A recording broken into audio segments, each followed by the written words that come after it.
on va le recréer de zéro.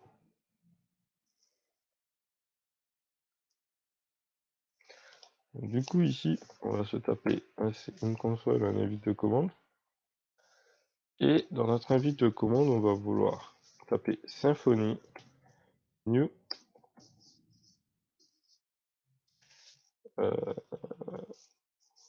Pinterest et Full, pardon, avec deux tirets qu'on appelle un flag. Ça va prendre un petit peu de temps, mais ça va nous créer petit à petit notre projet Symfony. Alors, donc du coup, ça c'est un projet Symfony. Tiens, je vais laisser Flex ici. On va en avoir besoin, je vais vous expliquer aussi à quoi ça sert. Ça, c'est un projet Symfony. Alors, qu'est-ce que Symfony? Symfony, en fait, c'est un framework. Qui dit un framework dit que c'est un ensemble, c'est une boîte à outils qui contient un ensemble d'outils qu'on va pouvoir réutiliser pour pouvoir automatiser certaines choses et pour pouvoir surtout faciliter la création de certaines choses qu'on pouvait faire auparavant en PO, mais que ça nous prenait un petit peu plus de temps. Alors, quelles sont typiquement ces automatisations? Alors déjà, dans un premier temps, on a le routeur contrôleur. Vous vous souvenez qu'hier, on avait créé un route contrôleur. On va avoir un routing qui se fait beaucoup plus facilement que en utilisant même un contrôleur de route. Le route, d'ailleurs, il va être à l'intérieur de tous nos contrôleurs. On va aussi pouvoir créer des contrôleurs et des templates, et même des pages en soi, qui vont être beaucoup plus simples à créer, ou en tout cas beaucoup plus rapides que, que ce qu'on faisait auparavant en MVC et en PO tout simple. On va aussi avoir la gestion de base de données. On va respecter en gros l'architecture qu'on utilisait jusqu'à maintenant, qui était celle de la MVC. Je sais pas.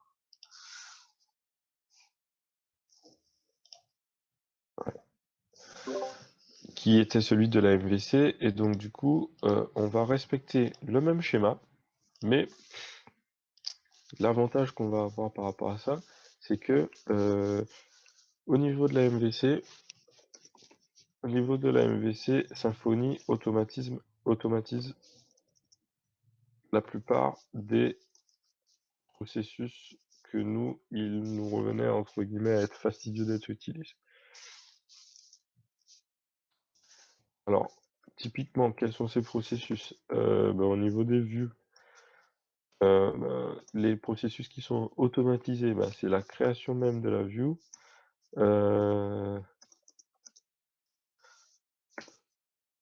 Et le routing au niveau des contrôleurs. On va avoir un routing qui est facilité, mais aussi des méthodes déjà définies.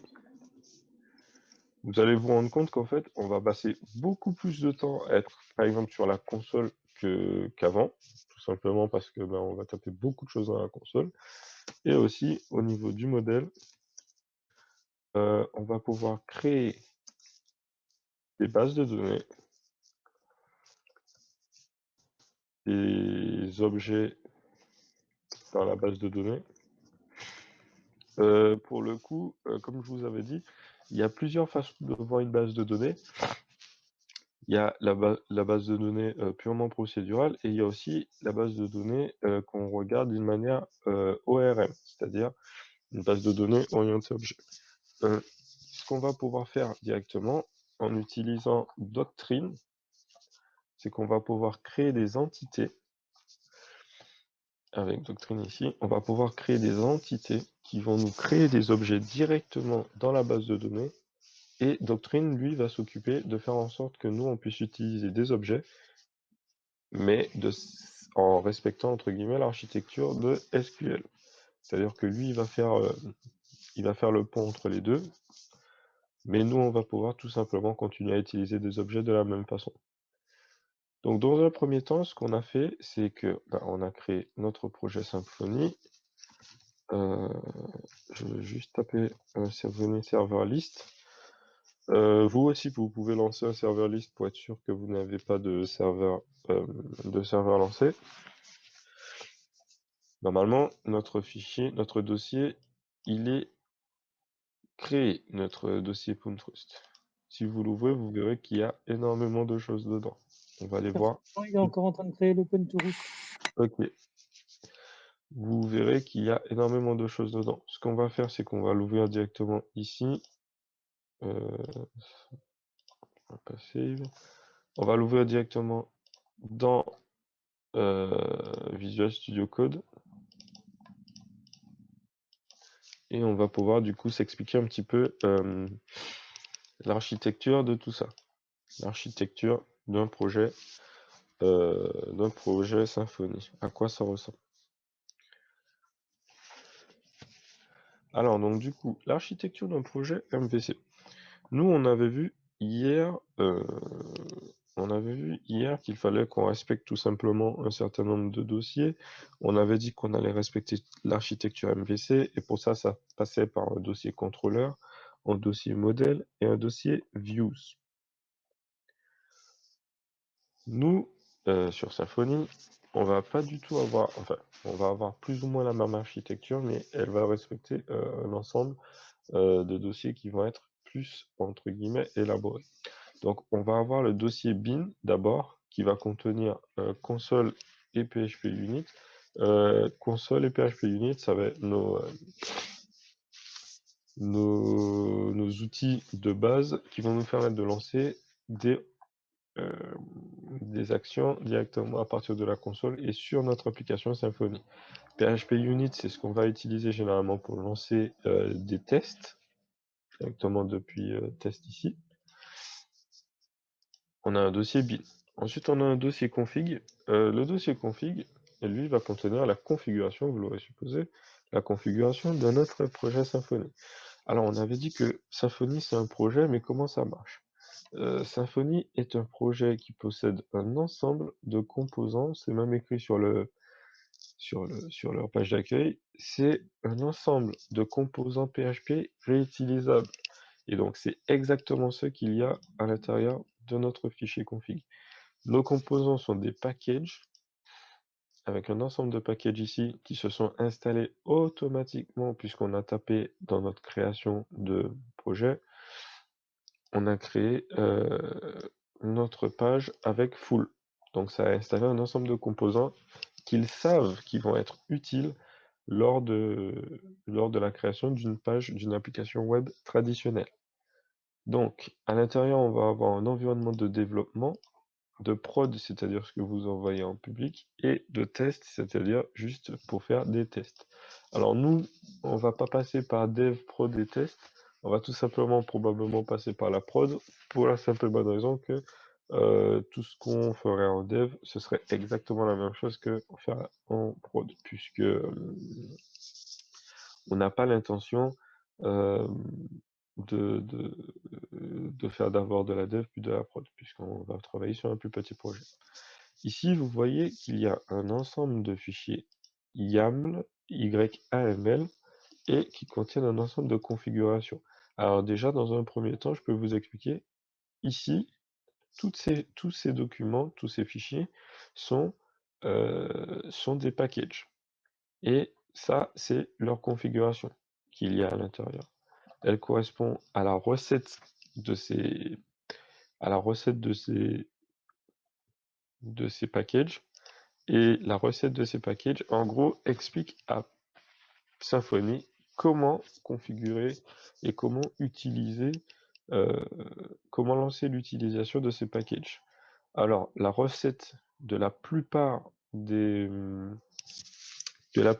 packages sont trouvables sur Flex Symfony. Il se peut que vous ayez un moyen de trouver des, des packages Symfony qui ne soient pas sur Flex Symfony, mais la plupart d'entre eux sont ici. Et si je prends l'exemple de mailer qu'on a vu ici, oui, j'ai eu l'impression d'avoir entendu quelqu'un. Si j'en prends l'exemple de mailer qu'on a vu ici, mailer.yaml, on a ici Symfony Mailer qui correspond à ça. Tous les trucs officiels correspondent à ce qui a été créé par Symfony ou qui sont, endorsed par Symfony, c'est-à-dire ceux typiquement de Sancho Labs, je pense, la plupart d'entre eux, exact, puisque, heu, les 2 travaillent ensemble. Ce sont, des packages. Alors ici, vous voyez sur l'architecture qu'il y a un nom, Symfony Mailer. Ça, c'est parce que généralement, quand on rajoute un composant sur Symfony, il faut demander à un composeur de récupérer le composant, mais on va lui demander de le récupérer et on va devoir spécifier le nom du créateur et le nom du package en soi. Chez nous, c'est Symfony quand c'est officiel ou Sensu Labs quand c'est officiel et Mailer. Mais parfois, ça peut se retrouver long. Imaginez que vous devez taper ça, c'est un peu long. Donc, du coup, ils ont des alias ici en bas où on peut taper tout simplement ça et on installe quand même ce package-là. Donc, pour vous montrer un exemple tout simple, bon, on va pas le faire à l'instant, mais pour vous montrer un exemple tout simple, en gros, il s'agit tout simplement de faire mailer au lieu de CD mailer, au lieu de Symfony/mailer. Je vous ai dit que ça consiste en des recettes. Alors les recettes, c'est ce qu'on donne à Symfony pour lui expliquer comment installer le package en soi. Vous pouvez trouver la même recette ici sur Git et il va à l'intérieur du manifeste, il va y avoir exactement la même chose que vous allez avoir sur votre fichier à vous. Par exemple, on a le mailer YAML, bah oui, techniquement c'est ça. YAML, c'est juste que lui, il le fait pas sur le localhost. Donc du coup, il a mailer DSN et lui, il a rentré des informations ici. Mais par principe, il y avait à l'intérieur uniquement, tiens, est-ce qu'on peut trouver le manifeste JSON? Euh, euh,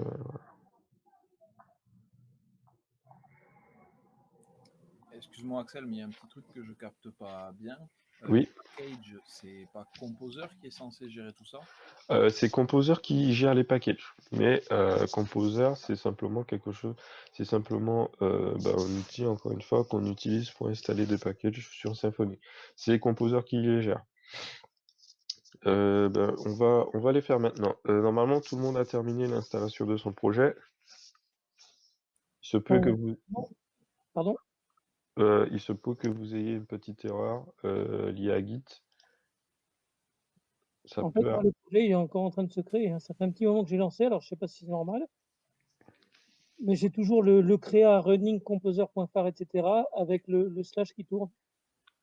Ok. Dans ton dossier Sympho, est-ce que tu as déjà tout ça ou pas? Je Ou est-ce regarde, que-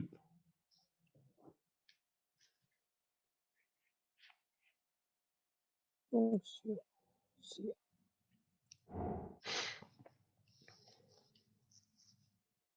donc j'ai le dossier Punterest avec un certain nombre de dossiers, donc j'ai 1, 2, 3, 4, 5, 6, 7 dossiers.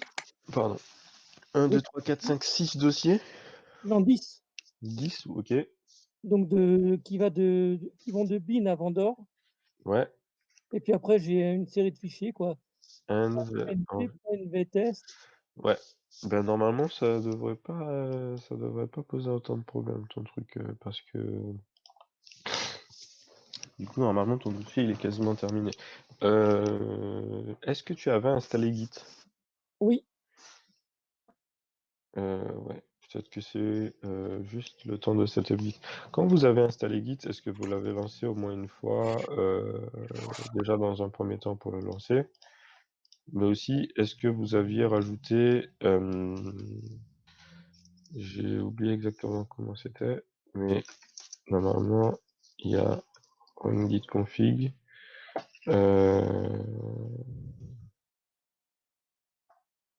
et en fait donc là il vient de terminer son traitement. D'accord, bah c'est bon. Et en fait, il me met donc git config, enfin, il me met un flag là, enfin les 2 tirets, Oui, global.user.email, enfin il me met ouais, un exemple. ouais, voilà, c'est ça. Git config global, c'est ça. Parfois, vous Et pouvez rencontrer cette erreur-là. et tout en bas, en fait, j'ai un cadre rouge exit statut 128. Ouais, ouais, en fait, c'est ça. C'est justement ça le truc, qui a cloché. Ici, on va te demander de taper git config global user email, de rentrer ton email,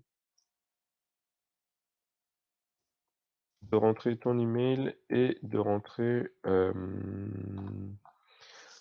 l'username aussi. Normalement, l'username, il a pas de problème pour le faire, mais parfois, il peut avoir un problème, pour créer l'username.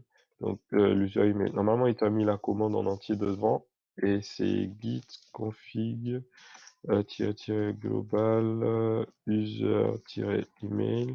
Entre quotes, tu vas mettre ton email. Et justement, donc du coup, ça va pouvoir configurer ton Git. User.email et Entre quotes, normalement, tu devrais avoir ton email à taper dedans. Par principe, ton name, il prend directement ce qu'il y a sur ta machine, comme nom. ouais, c'est ça, en fait, en dessous, j'ai fatal, 2 points, unable to auto detect email address, got et puis Michel suivi de enfin arrobase et le nom de mon PC, en fait. Ouais, c'est ça. Il lui faut, il faut lui spécifier, justement. Du coup. N'importe quelle adresse email. Techniquement, tu peux mettre n'importe quelle adresse email. T'es pas obligé même d'en mettre une vraie. Tu peux mettre mon email, @monemail.com, ça devrait marcher. C'est juste qu'au bout d'un moment, sur Git, ce serait mieux que tu utilises ta vraie adresse. Oui, non, non, enfin moi je comptais mettre une vraie adresse email fonctionnelle, mais Oui? pas l'adresse que j'utilise le plus souvent, quoi. Ok, bah oui, bah, tu peux largement faire ça. Et normalement, du coup, ce que tu vas devoir faire, c'est une mauvaise nouvelle pour toi. Il va falloir que tu supprimes l'entièreté du dossier. Oui, en effet, c'est une mauvaise nouvelle. Tu supprimes l'entièreté du dossier Puntrust et tu vas relancer du coup la même commande qu'on a relancée au tout début, Symfony new Puntrust-full. Enfin flag full. D'accord, donc là j'ai tapé, donc la ligne de commande avec mon adresse email. Normalement, ça te renvoie à rien. Ah bah non, ça m'a juste renvoyé ces 2 points, anti/slash Symfony, quoi. Ouais, enfin oui, voilà, ça te renvoie pas de confirmation, je veux dire. Et donc du coup, tu as ça. Et donc du coup, tu vas devoir supprimer tout ton dossier Puntrust. OK, donc je le supprime. Ça, je le fais directement à partir de Windows. Tu peux le faire directement à partir de Windows. Ça va un petit peu plus vite. Si tu connais pas les commandes, mais par contre, tu peux faire -rf /Puntrust et tu peux le supprimer de cette façon. Alors donc là, je suis en train de supprimer le dossier Punterest. Ouais, normalement, il y a 8000 fichiers dedans, donc c'est un peu long. Là, j'en suis à 5000. Est-ce que je peux faire mon relou aussi, Axel? Bien sûr. Moi là, quand j'ai installé Symfony new Pinterest, -full, Ouais, il me dit qu'il avait pas Composer. Donc du coup, je me suis rappelé que je l'avais pas installé. J'ai été sur getcomposer.org/download, je l'ai téléchargé. d'accord. Du coup là, vu que j'ai entendu, ce que tu as dit, c'est que, bah, j'ai resupprimé le Punto-Roost et je viens de le refaire et il me redit, «C'est warning, unable to find Composer, downloading Git on», là il me remet le site quoi. Oui, ce que j'ai oublié de vous préciser, est-ce que tu as Git installé sur ta machine? Ouais, ouais, ouais, j'ai Git. Ce que tu vas faire pour Composer directement, si, tu as le bon lien, avec ton PHP, tu vas prendre directement, au lieu d'installer avec l'installeur Composer Setup, tu vas Ouais. l'installer directement ici. OK. Bon, donc dans le terminal avec, Visual Studio, quoi. Dans le terminal avec, oui, Visual Studio ou bien tout simplement une invite de commande. Mais l'avantage d'utiliser Composer Setup, c'est qu'en fait, tu peux mettre une variable d'environnement. Mais aussi, la deuxième chose que je voulais te dire, il faut que tu relances un terminal une fois que tu as fait l'installation. Donc si Euh, tu avais déjà lancé ton invite de commande, il faut le fermer puis le rouvrir de nouveau. Ok. Donc là, il m'a mis le copy, le if et le unlink. Il est où? Ah, le link est là. Le unlink, il se fait à la fin et tu dois le rentrer toi-même. Ok. Et normalement, dans ton dossier, tu vas avoir un composer.phare du coup. Ah, mais là, moi, je l'installe à la racine de l'admin. C'est grave ou pas? Enfin, oui, puisque en fait, le composer.phare, c'est un truc que tu vas utiliser uniquement au moment où tu vas le lancer dans ton dossier. Donc Ok. du coup, le mieux, ça fait que tu te recrées un dossier. Mais là, du coup, je peux le mettre dans mon Punto-Roast? Tu le mets à l'extérieur du Puntrust. Il faut le mettre juste à côté du Puntrust. Ok, bon, bah là, c'est bon, là, parce que quelque part, je suis dans mon dossier admin utilisateur, quoi. Ouais. Donc, Et j'ai le ouais. Punto-Roast de 38 mégas à peu près, et à côté, j'ai le composer.phare. Avec le Ok. kit config, notre reply history et GTK bookmarks. Ouais. Ok. Voilà. Donc moi, j'ai supprimé le répertoire Punto-Roost. Oui. Donc maintenant, il faut que je retape Symfony new Punto-Roost tout tiré. Exact. C'est ça. Il faut que tu le retapes. Voilà, bah, c'est reparti. Ouais.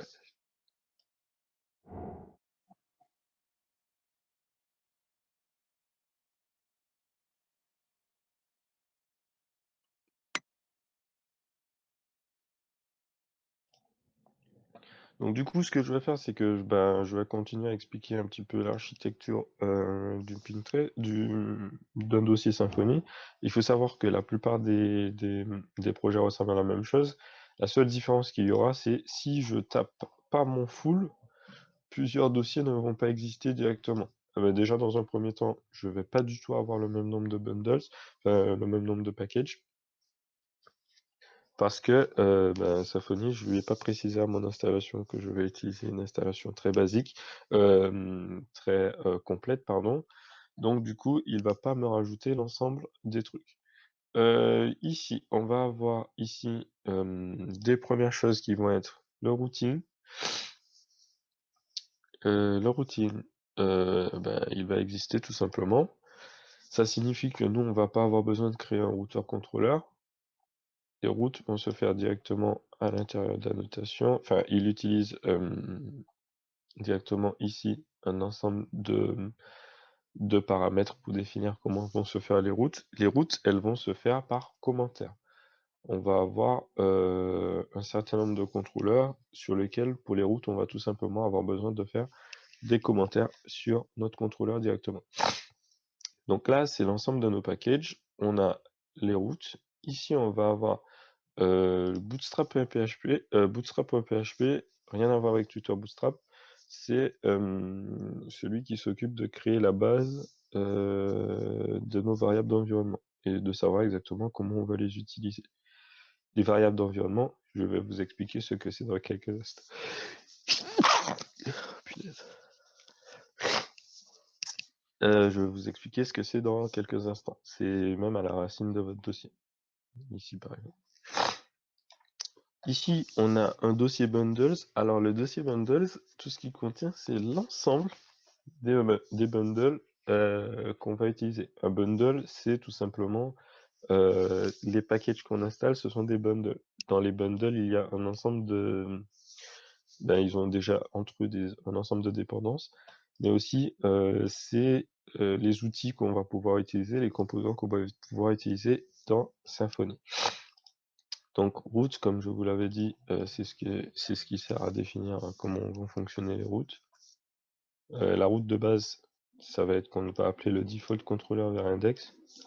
C'est la route qui va définir que donc du coup, sur la page d'accueil, on appelle index et sur le contrôleur par défaut. Ça, c'est les services. Les services sont un ensemble de services tout simplement que Symfony fait à notre place pour pouvoir automatiser la certaine création et la certaine production de contenu. L'avantage pour nous, c'est que AutoWire, on avait vu qu'on connectait les views et quand connecter les views, les contrôleurs, les modèles, etc. Ça s'appelle du wiring, ça s'appelle créer des liens. Et nous, tout ce que ça va faire AutoWire, c'est que ça marche exactement de la même façon. Mais pour les bundles, si un bundle va fonctionner avec un autre bundle, lui, on va automatiquement lui rajouter toutes ses dépendances. De cette façon-là, pas besoin d'aller chercher l'ensemble des packages qu'on va avoir besoin. Il suffira de la taper une seule fois. Ça, c'est tout pour notre dossier config. On va pas se situer dessus. Sur la plupart de notre temps, on va se situer, nous, sur SRC.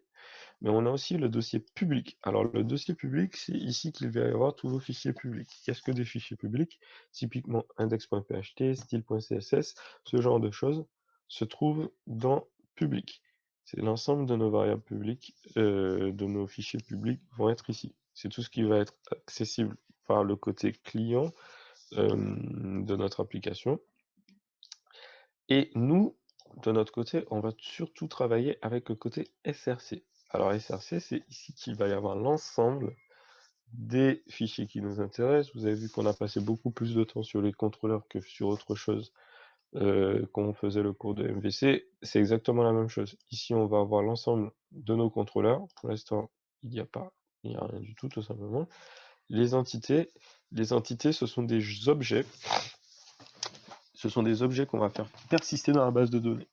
On va le voir ça par la suite. Ensuite, on va avoir les migrations.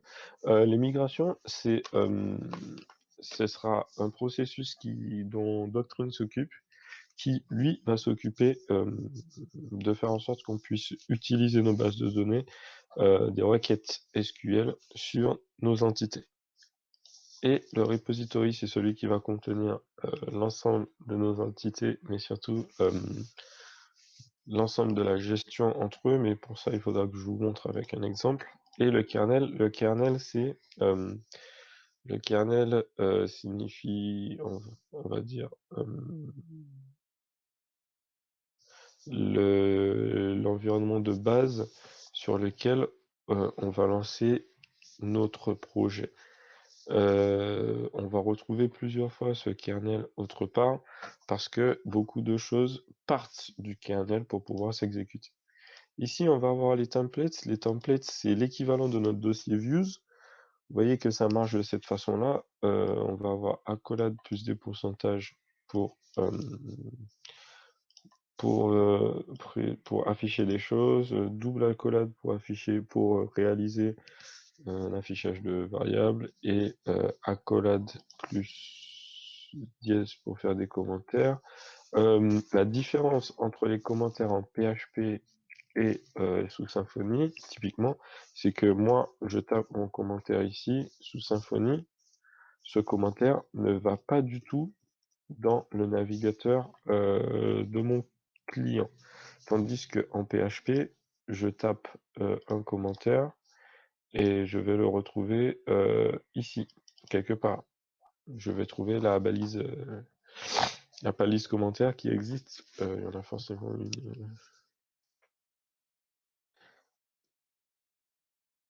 Il y en a forcément une ici.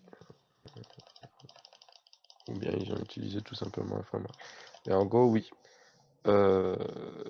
Ouais, quand je crée un commentaire sous Symfony, il n'est pas du tout affiché. Donc du coup, c'est mieux pour nous, puisque du coup, ça fait en sorte qu'on n'affiche pas du tout des informations inutiles au client. On va avoir le dossier test, c'est ici qu'on va placer l'ensemble de nos tests. Ça, pour l'instant, on va pas le voir. Mais c'est ici qu'on va passer l'ensemble de nos tests. C'est généralement ce qu'on lance sur notre environnement de développement avant d'envoyer en prod pour pouvoir vérifier tout simplement l'ensemble de nos fonctionnalités et la façon de fonctionner de nos fonctionnalités. On va avoir les traductions. Alors, je ne sais pas à quoi ça sert puisque je n'en ai jamais utilisé. var, pour nous, ça va être les dossiers log et cache. Et c'est ici qu'on va contenir l'ensemble des fichiers qu'on va utiliser. Comment dire ça? Tous les fichiers temporaires vont se trouver ici, à l'intérieur de notre dossier var. Et enfin, on a le dossier vendor qui est propre à Symfony, qui n'existe que chez Symfony, qui lui va contenir justement, qui dit propre à Symfony dit la chose propre à Symfony, l'ensemble des composants Symfony. Donc du coup, tout à l'heure dans config, on a vu qu'il y avait doctrine, migration, doctrine, framework, mailer, notifier. Dans mon dossier vendor, je vais avoir justement l'ensemble de ces fichiers-là.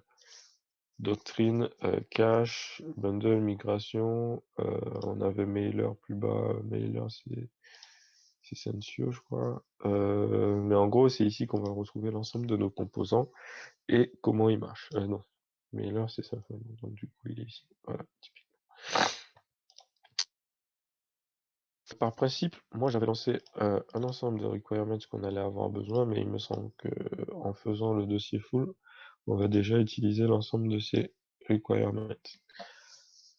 Donc, une fois qu'on est parti ici, dans notre dossier vendor, on va avoir l'autoload. L'autoload, lui, il s'occupe de lancer un autoloader qui permet de charger l'ensemble des choses dont il va avoir besoin.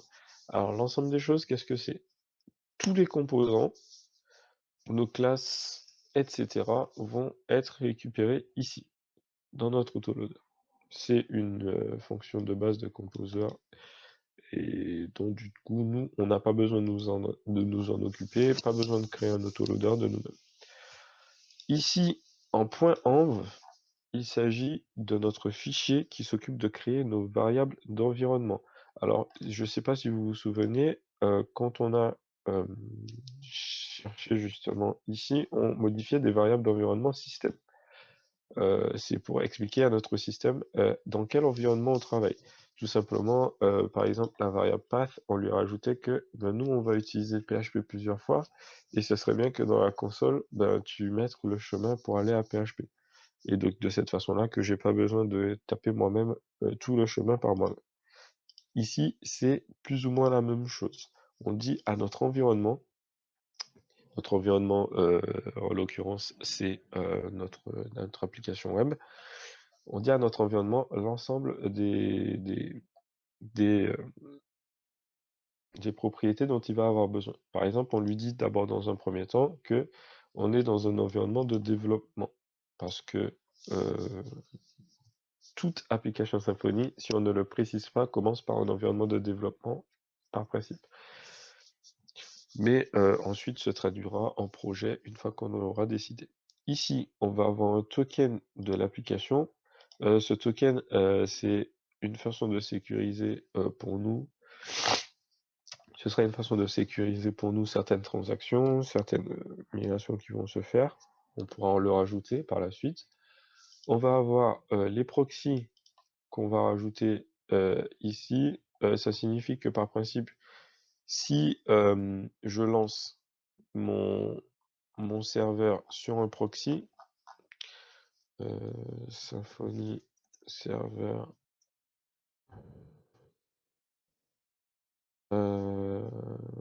Symfony serveur,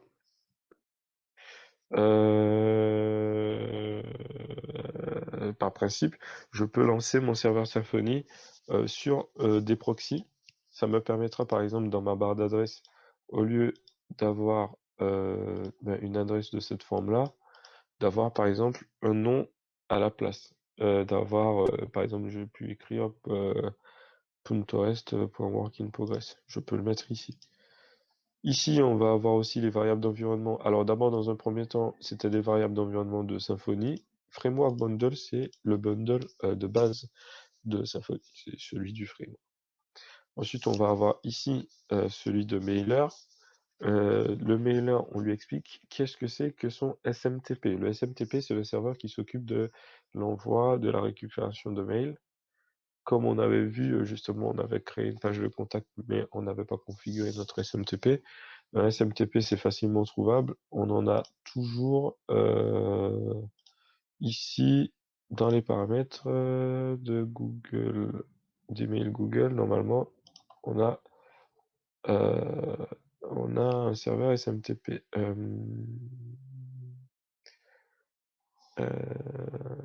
Est-ce que c'est dans les paramètres avancés? Non, normalement c'est ici. J'ai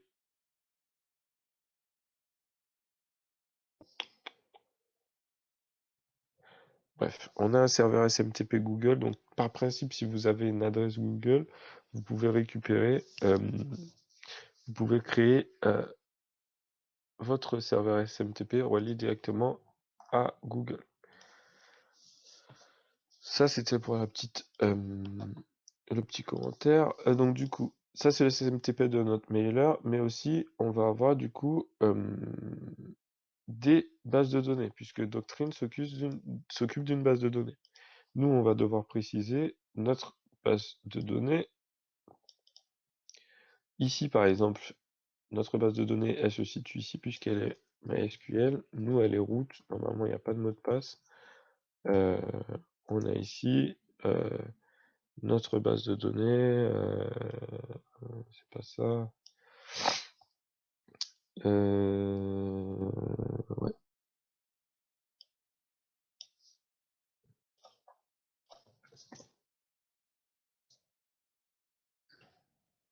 On va avoir notre base de données, en gros, qu'on va pouvoir mettre ici directement. Par principe, je vous ai dit qu'on va pas utiliser exemple, mais effectivement, on va pouvoir lancer directement le serveur MySQL ici et mettre la configuration de notre serveur MySQL, au moins le serveur MySQL. Il est sur le port 3306, et c'est justement pour ça qu'il est ici. On va lui mettre une base de données, et etc. Et c'est... Juste, Axel, Oui. comment t'as fait pour avoir la page Welcome to Symfony? Alors, la page Welcome to Symfony, justement, si tout le monde a pu installer son projet, on va pouvoir continuer et arriver justement à notre page Welcome to Symfony. RTFM, Arnaud. Ouais, mais j'essaye de lire la doc, mais je trouve pas là. Je ne sais point ce que veut dire RTFL. Read the fucking manual. Okay. Mais donc du coup, ouais, pour le coup, je vais vous expliquer très rapidement. Il faut que j'aille... normalement, je suis pas sûr que ça marche toujours. Ouais, ça marche plus. Parce que justement, on n'avait pas encore... on n'en était plus là. Mais Symfony serveur .list, j'ai pas de serveurs qui sont running en ce moment. Une fois qu'on a fini d'installer notre serveur .rust, on va se déplacer au dossier. Vous avez vu que moi j'ai fait cd .rust parce que je sais que mon dossier s'appelle .rust. Est-ce que c'est bon pour tout le monde? Et enfin, lancer notre serveur avec serve. Bon.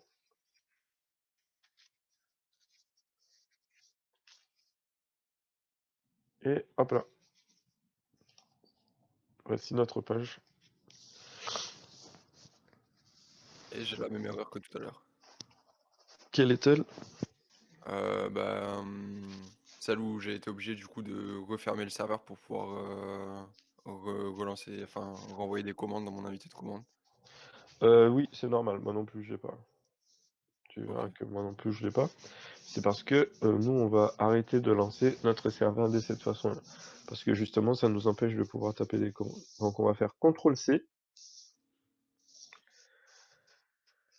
Et donc du coup, une fois qu'on est arrivé ici, on va relancer notre serveur. On va dire, on va lancer la commande avec server start-d. Ça va nous permettre de lancer notre serveur en background. Donc PHP ne s'en occupe plus directement H24. Il ne va plus nous lancer toutes les interactions qu'il y a eu avec le serveur. Là, du coup, tout va se mettre dans le log. Et ici, vous verrez que du coup, je peux accéder encore à ma page, mais ma page, elle marche toujours. Si je la recharge, elle est toujours là. Ah, c'est cool, Symfony, ça change un petit peu les couleurs. Tout. Normalement, en bas, vous avez ça. Vous avez un ensemble de valeurs. C'est notre environnement de débugage. Ici, on a l'ensemble des erreurs. Si on clique sur quelque chose, vous verrez qu'on va accéder à quelque chose de beaucoup plus détaillé. Ça, techniquement, c'est une page 404. Si on clique ici, on verra. Normalement, ici, on est sur une page 404 puisqu'il n'y a pas de page, il n'y a pas de get. Et dans les logs, on va retrouver du coup no route for get at, puisqu'on n'a pas de route. On n'a pas de page, tout simplement. Donc, on retourne sur notre page et on va pouvoir commencer à créer notre premier contenu incessamment sous peu. Donc, maintenant que notre serveur tourne, dans un premier temps, on va déterminer dorénavant ce qu'on va faire avec notre projet. Alors, donc, du coup, pour nous, moi je vais ouvrir un fichier notes, c'est justement pour noter quelque chose. Juste Axel, on configure la base de données MySQL? Pas encore, on va le faire au moment où est-ce qu'on va commencer à utiliser la base de données. Mais pas encore besoin de la configurer, je ne l'ai pas configurée d'ailleurs moi. Et juste du coup dans le debugger que tu as intégré sur la page, je vois que j'ai une erreur comme toi, mais je pense que c'est une 404. Tu peux déplier l'erreur d'ici directement pour voir le message que tu as. C'est pas une erreur 404, normalement c'est une erreur de route get. Parce qu'en fait, on n'a pas de route. Ça redirige vers nulle part. Puisqu'on n'a pas de page, on n'a pas. C'est une erreur 404. Hein. J'ai trouvé comment cliquer dessus. Ok. Merci. Donc du coup, ce qu'on a dit. Moi, quand je clique dessus, ça m'envoie sur la page Profiler CE Logger et puis ça me dit erreur connexion refuse. Bon. Parce que il y avait une deuxième commande à lancer sur le serveur, c'est ça? Enfin, on a lancé tout simplement -d, hein. On n'a rien lancé d'autre. D'accord. Connexion refused. Pour l'instant, on va faire comme si de rien n'était. On va regarder si par la suite tu as un problème de connexion. Mais pour l'instant, normalement, on ne devrait pas avoir de problème. Donc du coup, on en était où? On était justement aux notes qu'on allait prendre. Alors quand on a fait la MVC, je vous avais expliqué qu'on avait besoin de respecter certaines propriétés et certaines choses, mais surtout, une des premières choses qu'on devait faire, c'est établir notre schéma. On a dit que notre projet... Pardon. On a dit que notre projet, ça allait être un clone de Pinterest. Alors, qu'est-ce que ça va faire et surtout, nous, on va s'arrêter à où par rapport à Pinterest? On va prendre un Pinterest et on va regarder comment ça marche. Alors, donc du coup, sur Pinterest, on a d'abord en premier temps quelque chose. On a la connexion. Bon, pour nous, ça va nous embêter de mettre la connexion nécessaire à chaque chose. Mais en tout cas, on va faire en sorte qu'on ait un ensemble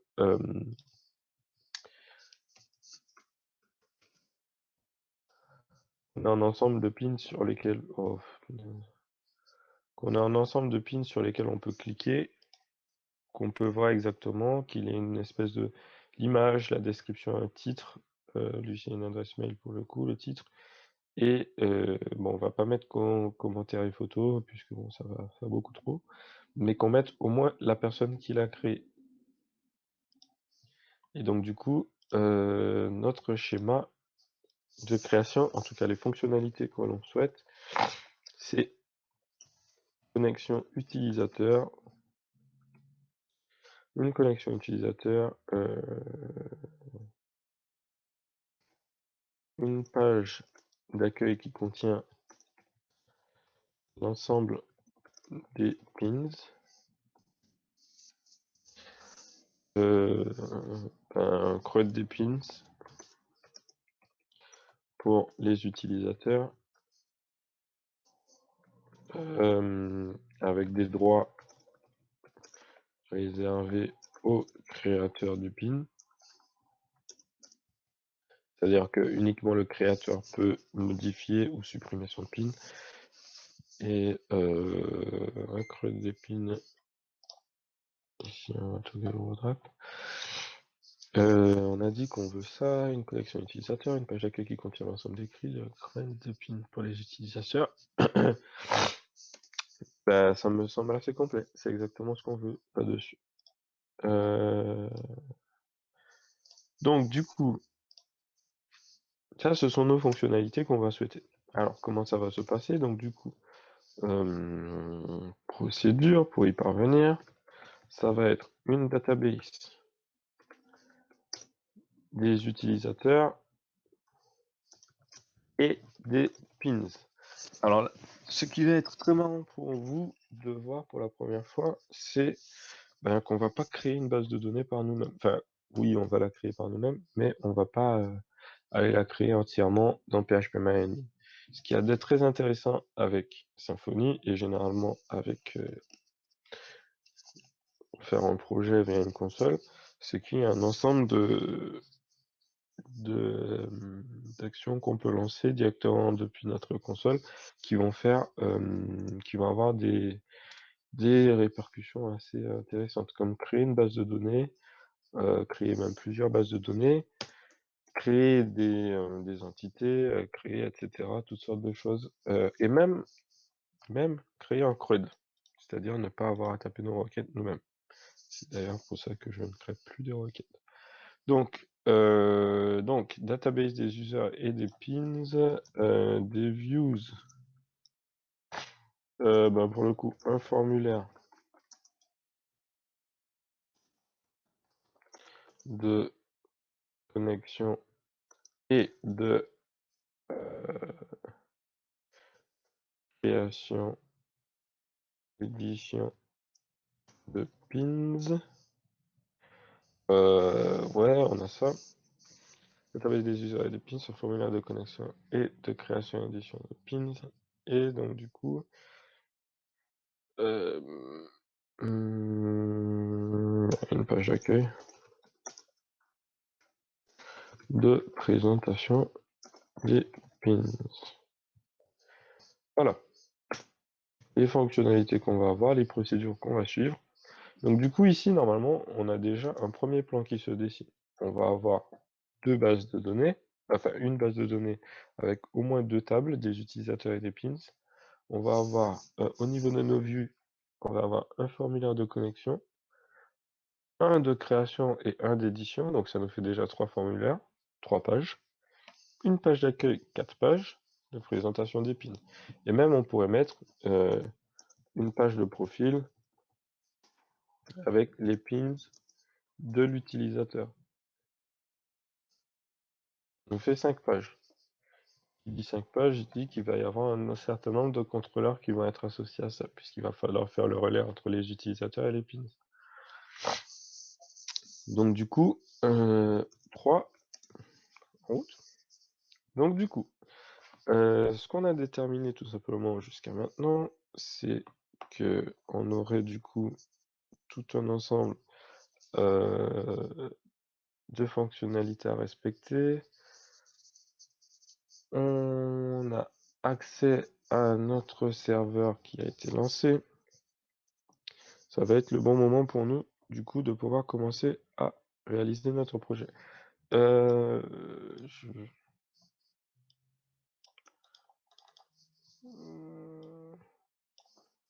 J'ai une question. Oui. Donc moi, enfin bon, j'ai le Welcome to Symfony qui s'est bien lancé. Ouais. Mais par contre, au niveau du CMD, il m'a pas rendu l'invite de commande. Est-ce que c'est normal? Oui, parce qu'on a lancé, ensuite on a relancé notre invite avec une truc légèrement différent de celle qu'on avait fait la première fois. Donc du coup, je vais te la donner. Donc du coup, là c'est plus visible pour tout le monde normalement. Ici, si il t'a pas rendu l'invite de commande, tu vas faire CTRL-C et tu vas lancer cette commande-là plutôt. Pour lancer ton... Oh, punaise. Parce que moi, j'avais déjà fait un CTRL-C Tu avais déjà fait un CTRL-C et il et m'avait donc déconnecté de Welcome to Symfony. ouais, il te déconnecte, c'est bien ça. Et ensuite, pour nous, tu vas taper Symfony serveur :start-d et là, il va te rendre ton curseur. D'accord. J'avais pas tapé le -d en fait. Ouais, c'est ça.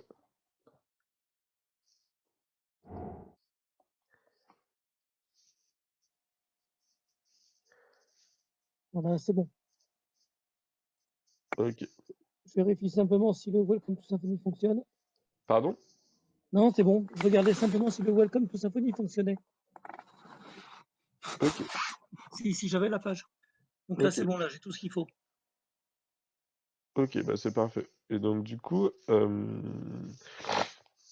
ce qu'on va faire, c'est on va vouloir créer un proxy pour pouvoir faire en sorte que notre adresse elle soit plus facilement accessible. Alors du coup, au niveau de Symfony, on va devoir lancer un proxy. Donc, pour lancer notre proxy, on va le lancer ici. On va faire Symfony Proxy Start et vous allez voir qu'il nous envoie une adresse. Cette adresse, elle va nous servir à la configuration du proxy sur Windows, puisque bah, ce sera un proxy sur Windows. Et donc du coup, nous, ce qu'on va demander à Symfony de faire, c'est de attacher à ce proxy une adresse, tout simplement. Et donc du coup, de faire en sorte que cette adresse, elle corresponde à quelque chose.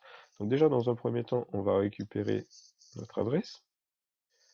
Ici, on va demander à Symfony d'attacher à ce proxy un domaine. Et on va vouloir que notre domaine, il s'appelle Punturust. Ouais, on peut lancer ça. Et donc du coup, voilà. C'est ça qu'on veut sur notre nom de domaine. C'est ça qu'on veut comme sur notre proxy. Mais qu'est-ce qui va se passer si on essaie d'accéder à cette page?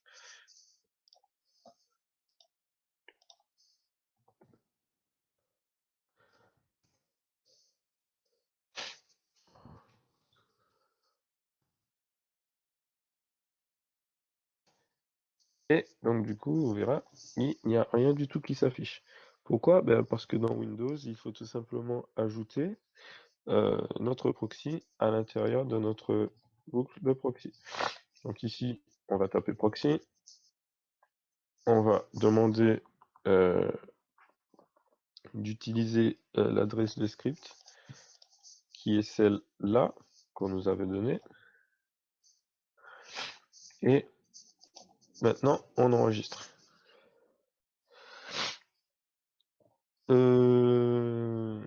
Est-ce que c'est bon?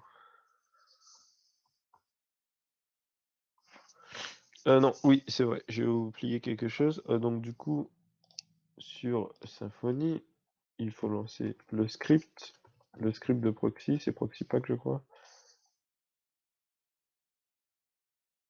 Yes. Et normalement, ici, on devrait plus avoir ce problème-là.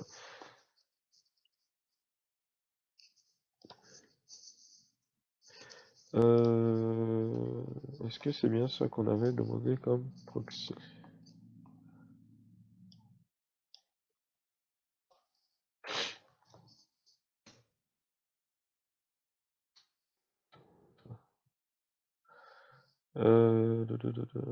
Était où notre page à nous?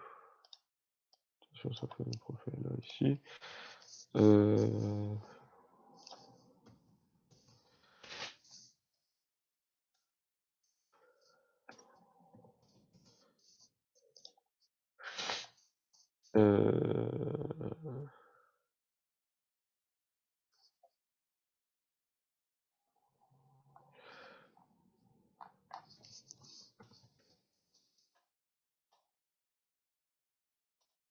Donc du coup, là.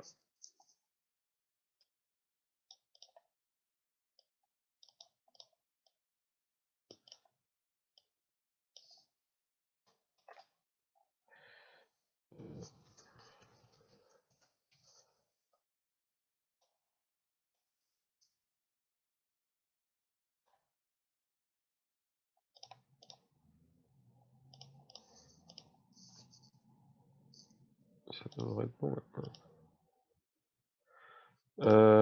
Oui. Ok, ça marche maintenant.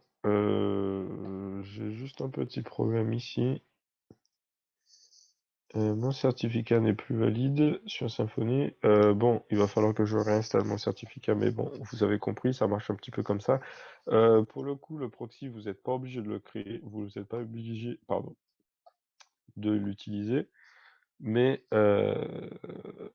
c'est plus facile pour nous d'atteindre notre page plutôt que de taper 127 machin, c'est plus facile pour nous de taper directement à l'intérieur de notre commande .rest.work in progress. Donc, on a configuré notre proxy, ce qui n'est clairement pas obligatoire, et donc on va pouvoir passer à l'étape suivante. Alors, l'étape suivante pour nous, ça va tout simplement être de pouvoir commencer. Axel, Oui. je t'arrête. Moi, je suis juste en train de regarder ce que tu fais. Hein. Je saisis rien derrière. Hein. Je fais rien. Oui. J'ai pas d'action pour l'instant. Ou il faut le Ben, faire en même temps que toi tu le fais. par principe, tout ce qu'on va faire en Symfony, le projet, je l'ai pas enfin, c'est pas que je l'ai pas terminé. J'avais bien avancé dessus, je l'ai supprimé pour qu'on puisse tout faire ensemble, que vous puissiez voir la marche à suivre, parce que Symfony, c'est là où est-ce qu'on va le plus s'attarder, on va en faire aujourd'hui et demain, et qu'on va pouvoir faire un projet ensemble. Donc du coup, moi, je t'aurais conseillé de le faire avec moi en même temps. Par imitation en même temps que tu le fais. Ouais, en même temps qu'on le Alors, il fait. faut me laisser un peu de temps parce que moi, j'ai qu'un petit écran et Ok, c'est ok. difficile pour moi, quoi. Ok, ça marche. Ok. Donc du coup, ce que je voulais te préciser, c'est que du coup, Oui. le proxy, t'es pas obligé de le faire pour l'instant. Ouais. Enfin, c'est clairement pas ni nécessaire ni obligatoire. Donc du coup, même Donc, si oui, j'accède à la page que tu viens de montrer, ben, sans avec l'adresse 127.00.1000. ouais, voilà, avec Ouais. juste cette adresse-là, Ça, ça j'accède, marche, oui. ça Oui. marche pour nous. Et Ok. donc du coup, ça va nous permettre justement de pouvoir commencer, D'accord. le projet. Donc, je Donc mets du de coup, côté le proxy pour l'instant. Ok. ouais. Donc du coup, nous ici, on va commencer par expliquer une partie. Alors donc du coup, sur Symfony, on a quelque chose qu'on va utiliser très souvent, comme je vous l'avais dit dans le bin, c'est la console. En tapant Symfony console, on va avoir un ensemble de fonctions qui existent directement à l'intérieur de la console. Alors du coup, on a le cache pour clear, on a debug pour l'auto-wiring, on a connexion config dump. Ici même, on va avoir ce dont je vous parlais tout à l'heure, créer des bases de données, importer des bases de données, faire du mapping, générer de la migration. Il est où notre CRUD? Make un CRUD, make des entities. On va pouvoir réaliser un ensemble. On va pouvoir créer des contrôleurs. Il va y avoir un ensemble de fonctionnalités très intéressantes qu'il va y avoir à l'intérieur de notre console. Alors, notre console, normalement, elle correspond à ça. PHP bin console. Parce qu'en fait, on utilise PHP, on lui dit de lancer sous PHP et d'aller chercher dans bin cet exécutable-là, la console. C'est exactement ce qu'on va lui dire. Donc, dans notre console, c'est ici qu'on va lancer l'ensemble de nos requêtes. Et ici, dans notre PHP console, donc du coup, vous allez avoir directement le relais que dans notre page publique, on a index.php qui n'est pas affiché ici, mais tout va se faire directement à l'intérieur de public. Si du coup, pardon. Si je décidais de lancer une page que je vais appeler accueil.html et que je voulais que ce soit ma page, que ce soit ma page HTML et que je l'appelle salut et un H1 salut. Vous verrez qu'ici, si je tape /accueil.html, je suis redirigé vers ma page. En gros, c'est ici qu'il y aura le rendu. C'est à l'intérieur de mon dossier, public qu'il y aura le rendu. Mais on va pas faire du HTML de cette façon-là. Donc on n'en aura pas besoin. Et on va pouvoir passer sur la suite. Alors du coup, nous, on n'a pas de page d'accueil. On va s'attarder sur créer, entre guillemets, notre page d'accueil, puisqu'en fait, on va d'abord la créer. On va devoir d'abord créer le contenu de ce qu'on veut. Plutôt que de créer notre vue directement, on va procéder par le même principe qu'avant. Le même principe qu'avant, c'était on procédait par d'abord créer mon modèle, ensuite créer ma vue, et ensuite créer mon contrôleur. Alors sous Symfony, c'est légèrement différent, puisqu'en fait, l'ensemble des fonctions, elles vont faire en sorte qu'on ne va pas avoir besoin de créer nous-mêmes l'ensemble des trucs. on va les créer à l'aide de fonctions qui existent directement à l'intérieur de la console. Pour le coup, pour nous, on va d'abord créer notre contrôleur numéro 1 qui va être celui des pins, puisqu'on voudrait que notre page d'accueil, elle affiche uniquement des pins, comme on l'avait dit. Et donc du coup, on va pouvoir commencer par créer notre pin controller. Donc, ici, on a notre maker, on va lancer la commande Symfony make controller. C'est make controller? Ouh, j'ai oublié la console. Symfony dans console make un contrôleur. Normalement, si vous avez tous fait ça, on va vous suggérer de créer un nom pour votre classe de contrôleur. Ici, on va l'appeler pins controller.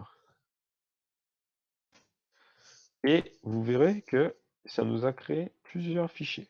Alors, comme nous, on lui a dit qu'on veut créer une application web basique, il nous a créé un template avec index twig, qui va se trouver dans /pins, mais aussi un contrôleur qui s'appelle pins controller. Alors, un truc assez intéressant à remarquer, c'est que on aurait pu faire tout ça en une seule ligne. Et même, étant donné que c'est vraiment, entre guillemets, pour faciliter la tâche, sur Symfony, je peux créer mon contrôleur en une seule ligne. Disons que je veux l'appeler chaussette contrôleur. Je l'appelle ici comme ça. Ça me crée directement mon contrôleur en entier.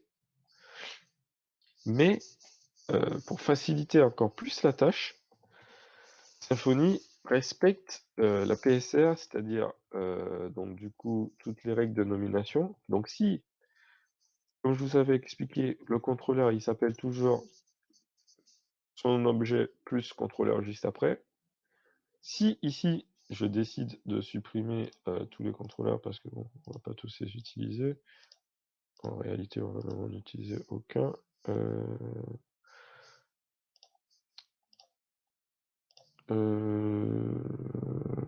Est-ce qu'on peut supprimer les contrôleurs différemment?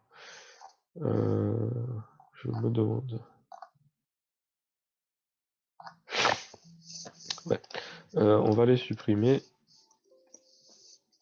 Et on va du coup les supprimer dans notre entity là. J'espère qu'il n'a rien mis. Dans nos templates, on va les supprimer les deux.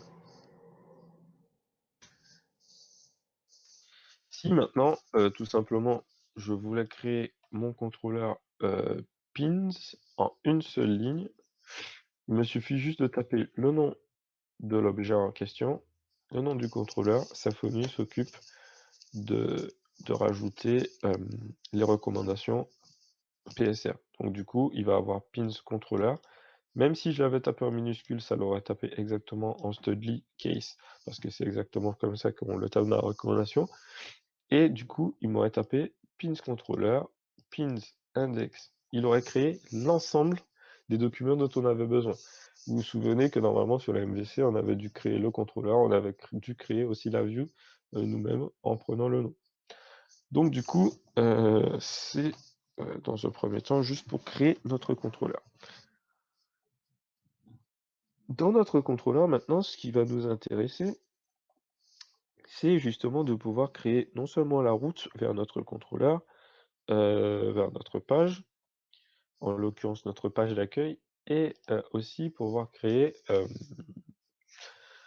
le contenu de notre page.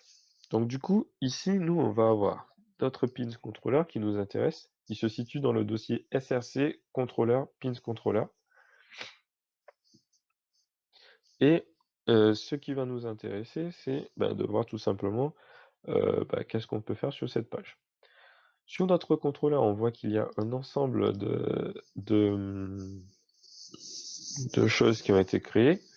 D'abord, un namespace app, tout simplement parce que le namespace app, c'est celui de base. Toutes les applications fonctionnent sur... toutes les classes fonctionnent sur app. et on aura un namespace contrôleur qui va être créé pour spécifier qu'il s'agit d'un contrôleur. Ici, les premières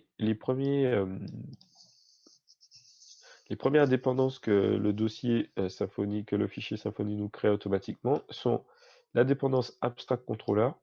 Un peu comme nous, on faisait extend les choses de notre contrôleur abstrait qui s'appelait tout juste contrôleur. Ici, il extend abstract controller, puisqu'il s'agit du contrôleur abstrait qui contient l'ensemble des informations dont on va avoir besoin, l'ensemble des données dont on va avoir besoin. Ouais, en l'occurrence, sur Visual Studio Code, il n'y a pas une énorme quantité de fonctionnalités. Peut-être que...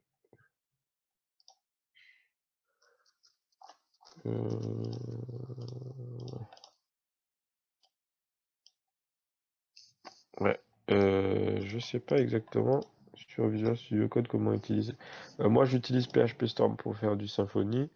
PHP Storm est, on va dire, beaucoup plus complet, contient beaucoup plus de fonctionnalités qui vont vous aider à taper sur Symfony. Les éditeurs de code, parfois, c'est bien d'en utiliser qui sont plus spécialisés. Typiquement, JetBrains. JetBrains, c'est une entreprise qui crée un ensemble d'IDE. Typiquement, il y a IntelliJ qui est pour JavaScript. On va avoir du PHP. En PHP, c'est PHP Storm. Techniquement, IntelliJ marche pour PHP aussi. Mais pour PHP, on a PHP Storm aussi, qui possède beaucoup plus de fonctionnalités. Peut-être que je peux vous les montrer tout simplement rapidement. On va continuer à utiliser Visual Studio Code, mais je peux vous montrer très rapidement quelques fonctionnalités qu'il y a sur PHP Storm et qu'il n'y a pas sur Visual Studio Code. Typiquement, quand je vous parlais justement du abstract controller, sur PHP Storm, on a accès à l'ensemble des... non, ça ne m'intéresse pas. On a accès à ce qu'il y a à l'intérieur de Abstract Controller. Dans notre Abstract Controller, j'ai oublié c'était quoi la commande encore pour l'afficher, pour faire le lien directement. Je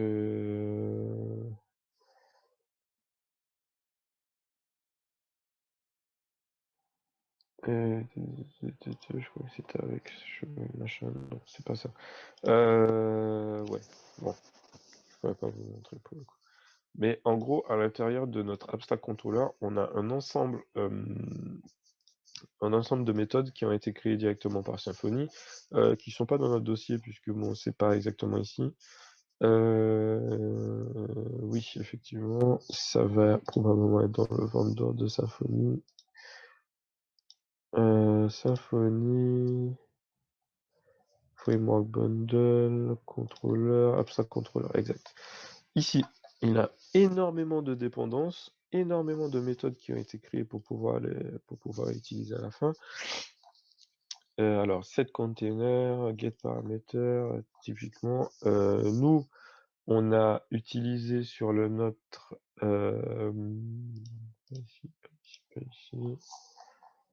sur notre contrôleur, on a utilisé index.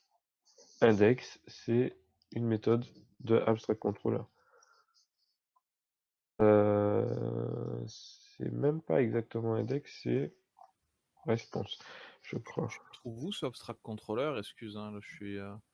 Il est dans le vendor, puisque je vous avais expliqué, dans le vendor, il va y avoir tous les composants de Symfony à l'intérieur. En vrai, quand Symfony prend du temps pour installer, c'est surtout pour installer toutes les données tous les fichiers du vendor. Donc il se situe dans vendor, Symfony, Framework Bundle et Abstract Controller. Ok. C'est un peu l'équivalent de Node Module, quoi, le vendor sur. Voilà, c'est exactement ça. C'est littéralement des modules en fait. C'est exactement de la même façon que ça marche. Donc, Framework Bundle, je n'ai que des dossiers derrière. dans Framework Bundle, il n'y a que des dossiers et il y a ensuite des trucs un petit peu plus bas. framework bundle, il n'y a que des dossiers. On a le dossier contrôleur, et c'est à l'intérieur de contrôleur qu'il y a le truc. Mais il y a Ok. Il y a des trucs à faire ou pas? Et Pardon? juste que je m'avance un peu, Axel, mais du coup là, la commande make controller, elle nous a permis en même temps de créer les vues dans template. Ouais. Et le modèle, du coup, lui, il se crée à quel moment? Il y a une fonction avec make? Parce que je vois pas make. Non, parce qu'en fait, le modèle, c'est pas make. Make, il s'occupe de créer, de faire le lien entre les contrôleurs et les vues. Mais pour.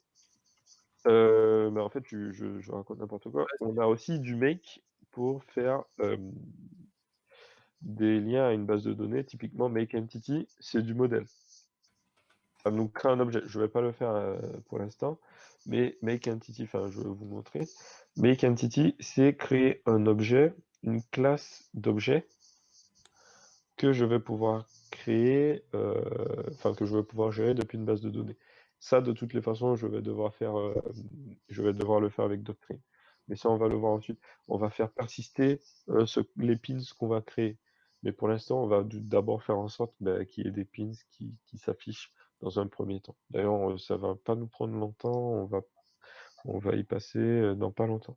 Mais pour l'instant, tout ce qu'on va faire, c'est nous connecter à notre page de pins. Donc, comme je vous disais, blablabla, JetBrains, ici, on a vu que notre contrôleur, il a créé une route ici. Une route, comme notre route contrôleur, c'est une redirection vers un endroit. Lui, sa route, c'est /pins et elle s'appelle pins. Ça veut dire que si ici, je tape /pins, je suis redirigé vers ma page. En l'occurrence, ma page, elle compte. Pardon. Est-ce que j'ai coupé mon proxy sans faire exprès?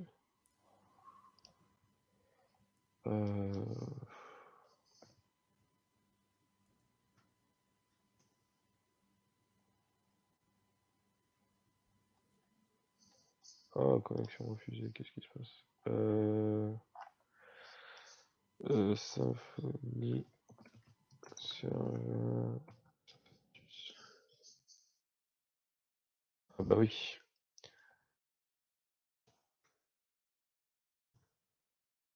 Junior, mon serveur s'est arrêté.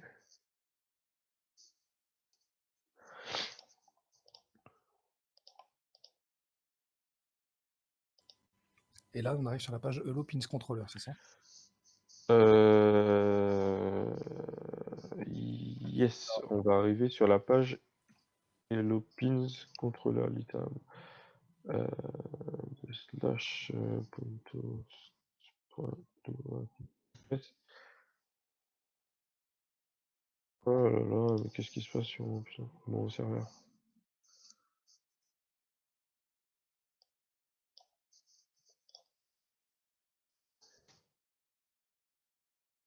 Des fois, le truc de Windows bug, c'est incroyable.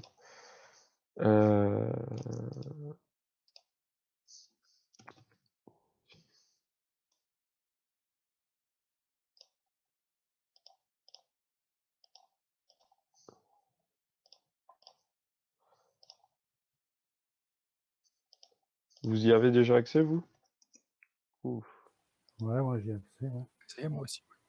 Ouais, c'est que chez moi, en fait, que...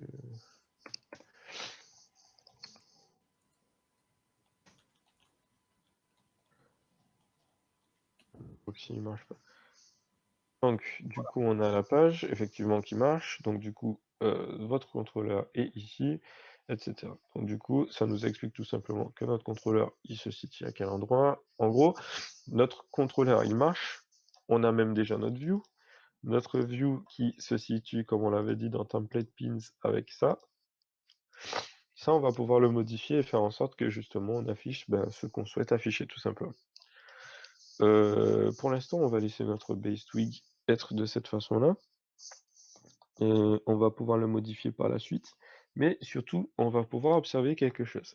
Alors, donc, du coup, ici, on a une réponse très intéressante. On a return 10 render avec twig. On a ici, il nous a donné la vue sur laquelle on doit le render, et vous voyez une accolade de crochet, un nom de contrôleur.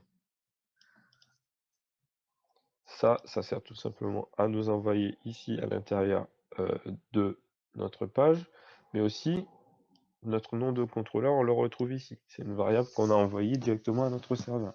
Cette page, par principe, elle marcherait dans tous les autres pins, puisqu'on aura dans tous les autres contrôleurs, puisqu'on aura tout simplement envoyé contrôleur name égale quelque chose d'autre. Mais logiquement,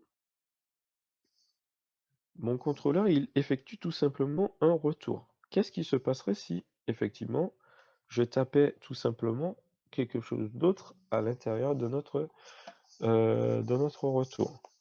Disons que je lui avais demandé juste de return hello world. Est-ce que vous pensez qu'il va se passer? Il va marquer Hello World. On va essayer ça. Non. Pourquoi? Parce qu'en fait, sur Symfony, il y a un concept très simple et pourtant très compliqué en soi, enfin pourtant très nécessaire, pardon. Il faut toujours envoyer une réponse. L'avantage pour la réponse de base, c'est que dans Abstract Controller, quand je tape dans mon Abstract Controller render, le render est déjà un retour de réponse. Il faudrait ici que je mette un return response avec quelque chose à l'intérieur. Si ici je tape simplement ça, avec ça, normalement ici je ne devrais plus avoir le même problème. Je devrais... oui, c'est vrai. Il y a toujours cette connerie. Response fait partie des frameworks bundle de Symfony, mais sur Visual Studio Code, ça ne le met pas automatiquement. Sur PHP Storm, ça nous le mettrait de toutes les façons automatiquement. Response.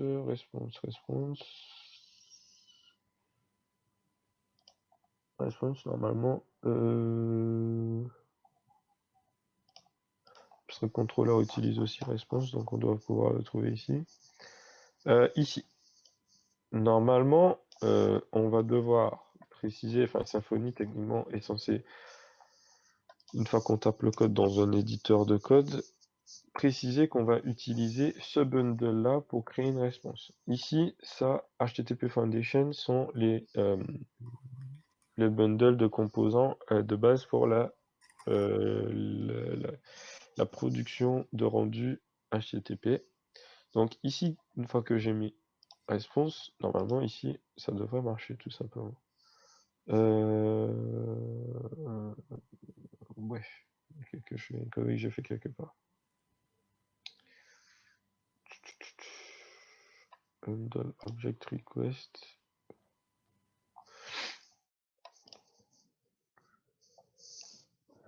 Match root pins.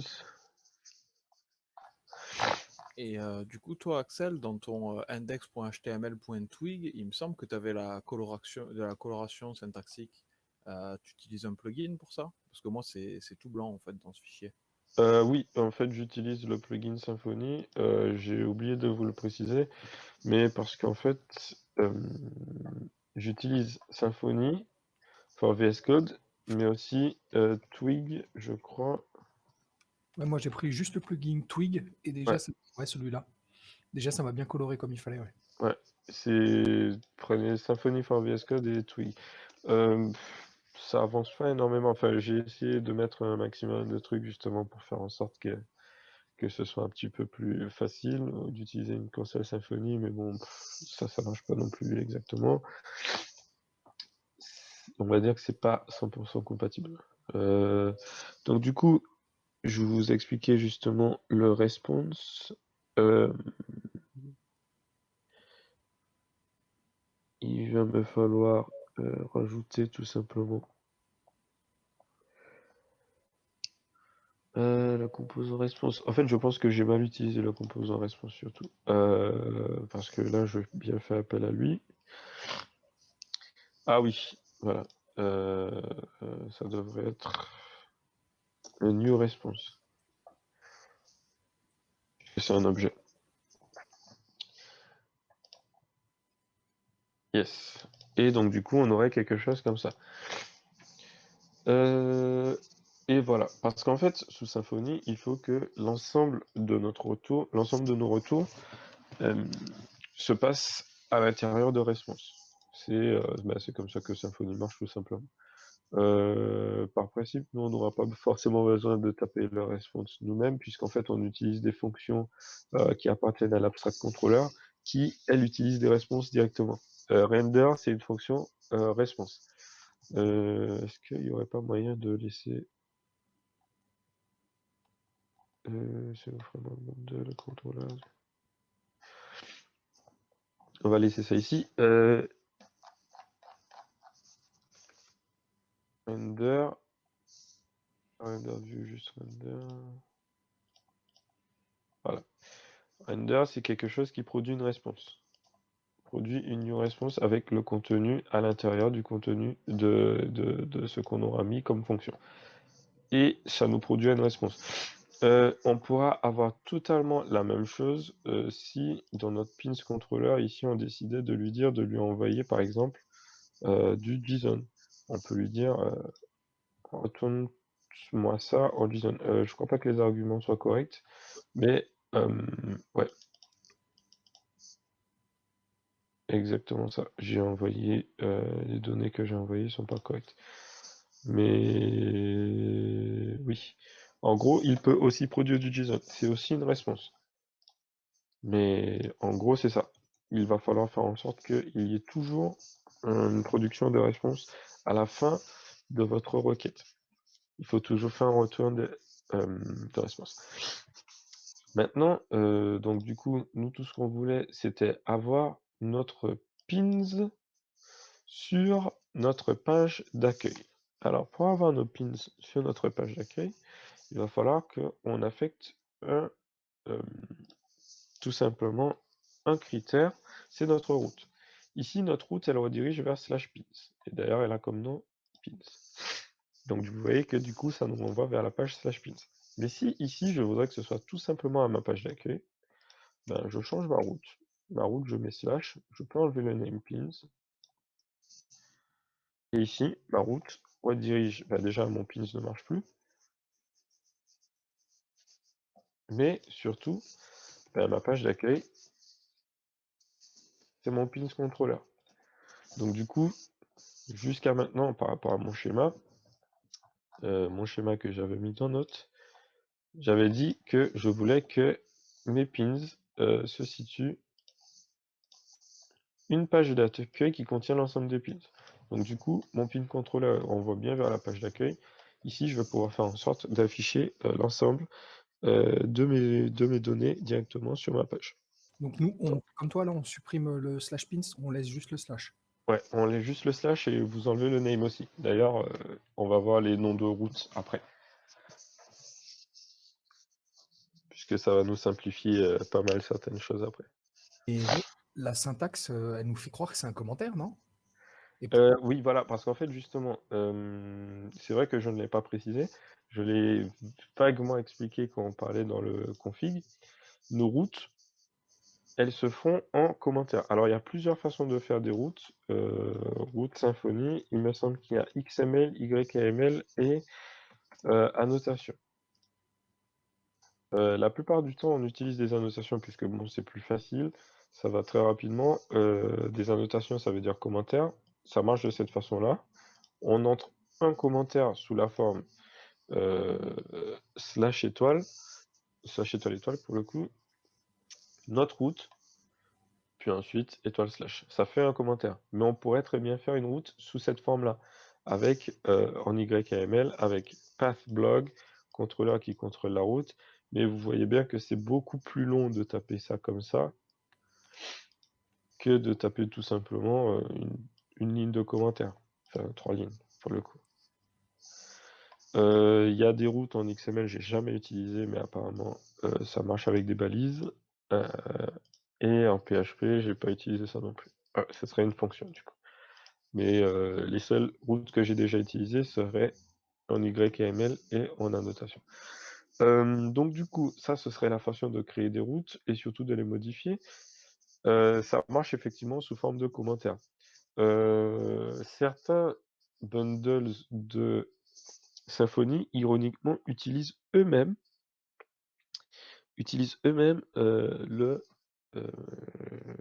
la route par annotation. Alors que techniquement, c'est un composant qui a été rajouté après la création de Symfony. D'ailleurs, Symfony, c'est un framework français. C'est... j'ai oublié son nom. C'est un François quelque chose qui l'a créé. Mais ouais. C'est un framework français, donc du coup, on le doit à nos compatriotes. Donc, on était ici, on avait changé la route pour que ça appelle directement sur notre index. Au niveau de notre template index, on a tout un tas de choses qu'on va virer par la suite. Pour l'instant, on le laisse puisque ça fait joli, mais on va virer l'ensemble de ces choses-là. Mais on peut vite fait déjà regarder à quoi correspond l'affichage de ce rendu sur Twig. Donc du coup, Twig, Twig, en fait, ça marche un petit peu comme du HTML, sauf qu'il y a une certaine base de logique dedans. Alors de base, ça extend base. Base, c'est le layout de base. Le layout de base qu'on a, tout simplement. On peut l'améliorer et faire en sorte que ça s'affiche différemment. En fait, tout ce que ça fait, c'est rajouter les scripts, éventuellement JavaScript, un block body, un block style sheet, un block title. Alors, ce genre de bloc, tout ce que ça fait, c'est mettre en place un ensemble d'emplacements où vont se situer le contenu. C'est-à-dire qu'une fois que je me retrouve sur mon index, block title, ça va remplacer ce block title, enfin, ça va remplacer plus précisément ça à l'intérieur de mon base. Mais ça va toujours respecter la forme head, meta, title, fermeture de balise head. C'est juste que j'ai précisé dans mon truc que mon bloc titre, je voudrais que ce soit ça. Mon bloc body, je voudrais qu'il contienne cet ensemble de choses. D'ailleurs, mon bloc body, vous verrez qu'il y a du style ici. Mais si je voulais mettre un bloc style sheets et que je voulais tout simplement style sheet et mettre un raccourci vers un style sheet, je pourrais le faire aussi. Donc mon bloc body contient une balise de style, une balise div et terminer le bloc body. Donc ça veut dire que ici, au niveau du titre, ça va remplacer ça par hello controller name. Non, ça va remplacer par hello pins controller. Ici, dans mon bloc body, à cet emplacement précis, il va y avoir l'ensemble de ce bloc body. Et ici, mon bloc JavaScript, si je veux rajouter des références à du script JavaScript, il va se trouver exactement ici. Donc ça, c'est notre Twig. C'est un peu comme ça que ça marche. Twig marche selon... Il y a trois balises à connaître. Alors, on a la double accolade. La double accolade, c'est pour référencer à des variables. Référence à des variables, qu'est-ce que ça veut dire? Tout simplement, controller name, par exemple, c'est une référence à une variable. C'est pour tout ce qui concerne des références. Techniquement, ça, cette balise, c'est pour de la logique. Si éventuellement, logique, il y avait. Donc si par exemple ici, je veux faire une multiplication, ça réaliserait ma multiplication. D'ailleurs, ce que j'ai pas précisé, ça, ces doubles quotes là, les doubles accolades, c'est pour afficher du contenu. Si j'affichais ça, HTML, c'est comme si j'avais tapé 15 x 5. Et vous savez que là, ça réalise pas la multiplication. Ça l'affiche tout simplement 15 x 5. Ici, enfin, on a les commentaires, comme j'avais précisé. Et les commentaires se font de la façon suivante, avec quelque chose à l'intérieur. Et comme on avait dit, le rendu ne se fait pas du tout sur la page, une fois que je l'envoie. Oui, j'ai mis à l'extérieur des blocs.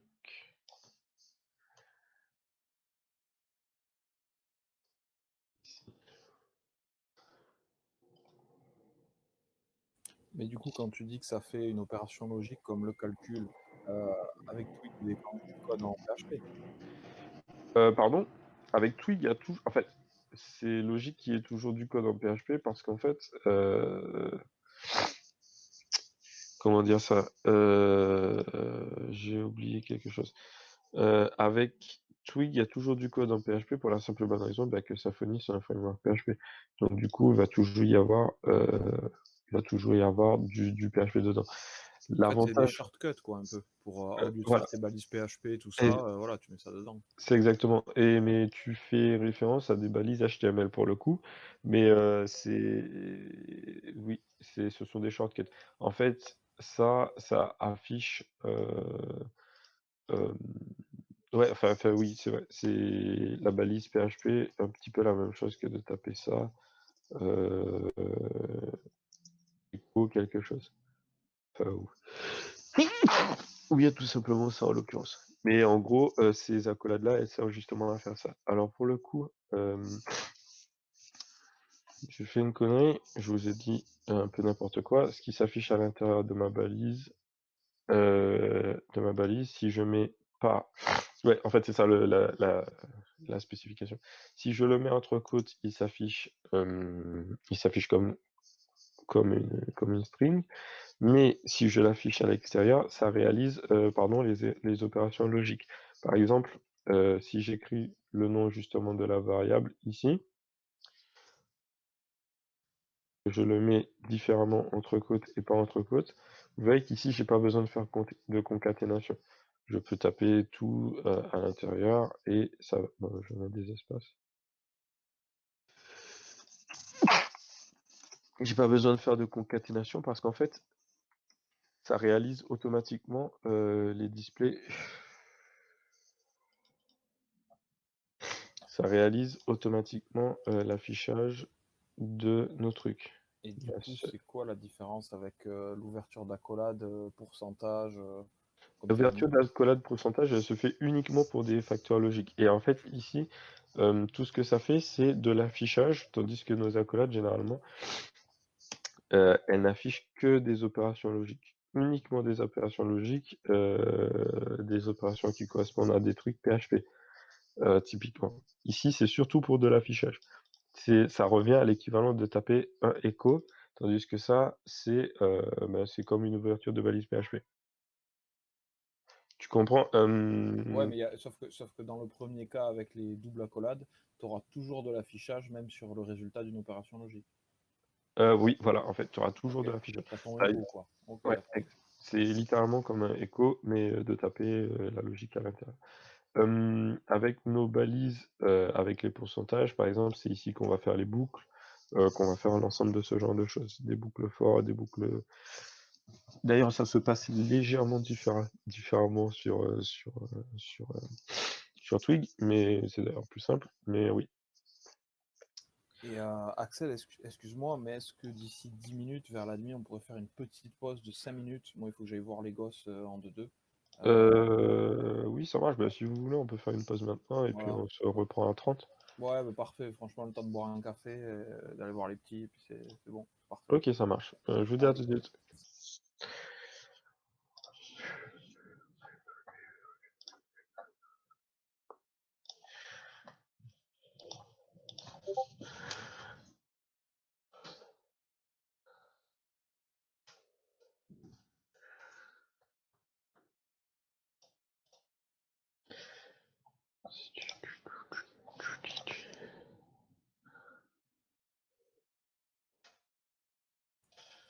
Et du coup, Axel, en fait, pour les frameworks front, style Angular et tout, c'est un peu le même système pour afficher ton contenu entre des accolades comme ça avec des blocs qui font des raccourcis.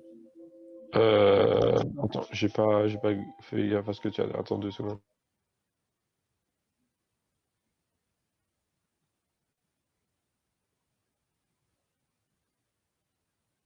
Oui, je t'écoute. Tu me disais?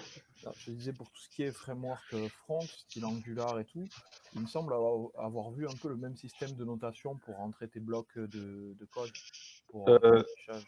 oui, si tu parles strictement de la notation, oui, ça marche de la même façon, effectivement. C'est sur Angular. En fait, c'est le principe qui est un peu commun à tout ce qui est framework, quelque Ouais, en part. fait, vu que c'est fait pour simplifier de toutes les façons, on se retrouve à avoir des trucs qui sont similaires puisque dans toute la logique, tout ce qui est optimisé, ça va finir par se ressembler au bout d'un moment.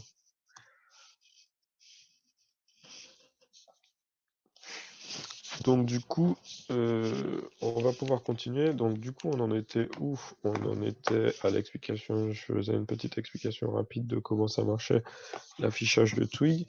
On va pouvoir continuer justement sur la réalisation de notre pin controller, la logique qui vient derrière, déjà dans un premier temps, d'afficher des pins, créer les entités pins, ensuite afficher les entités pins.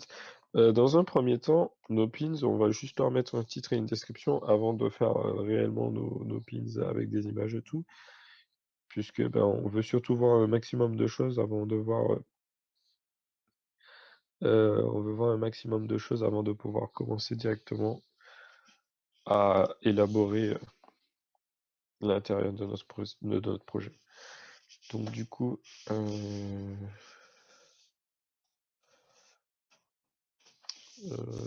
retour écran. Yes, retour écran. Ici. Donc du coup, ici, on va donc du coup procéder.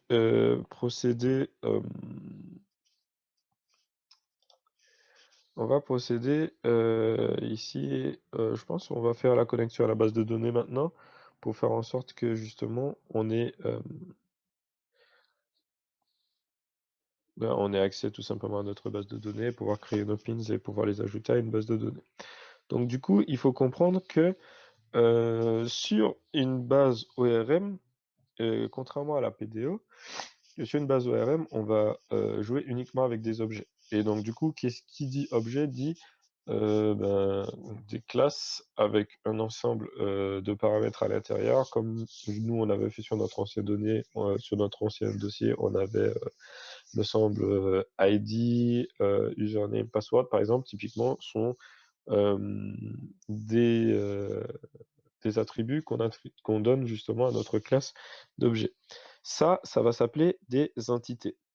Dans notre ORM comme doctrine, il va avoir le droit de pouvoir faire des insertions, des suppressions, mais directement à partir des objets, comme on avait vu en POO, puisqu'on avait dit que justement, c'est plus facile pour nous de faire un accès à la base de données avec des objets, c'est plus court en tout cas pour nous, et l'avantage qu'on a avec Symfony, c'est qu'on peut directement créer notre entité et créer notre CRUD directement. Bon, il faudra le paramétrer forcément, mais on va pouvoir directement faire en sorte que, au lieu d'envoyer des arrêts, on va envoyer directement des objets. En tout cas, c'est Doctrine qui va s'occuper de faire la suite dans notre logique SQL. Donc du coup, pour ça, on va avoir besoin des pins, on va avoir besoin des pins non seulement en tant que contrôleur, mais aussi en tant que quantité. Et comment faire des entités? On va tout simplement passer par faire, nos entités. Au niveau de nos pins et surtout au niveau de leur structure, on va vouloir, comme j'ai dit, qu'ils aient un ID, un titre et une description. Pour ça, il va falloir créer une base de données, il va falloir créer une base de données, créer une table avec nos pins et les faire persister à l'intérieur de notre base de données. Donc pour ça, on va jouer aussi avec un manager d'entité. C'est aussi le manager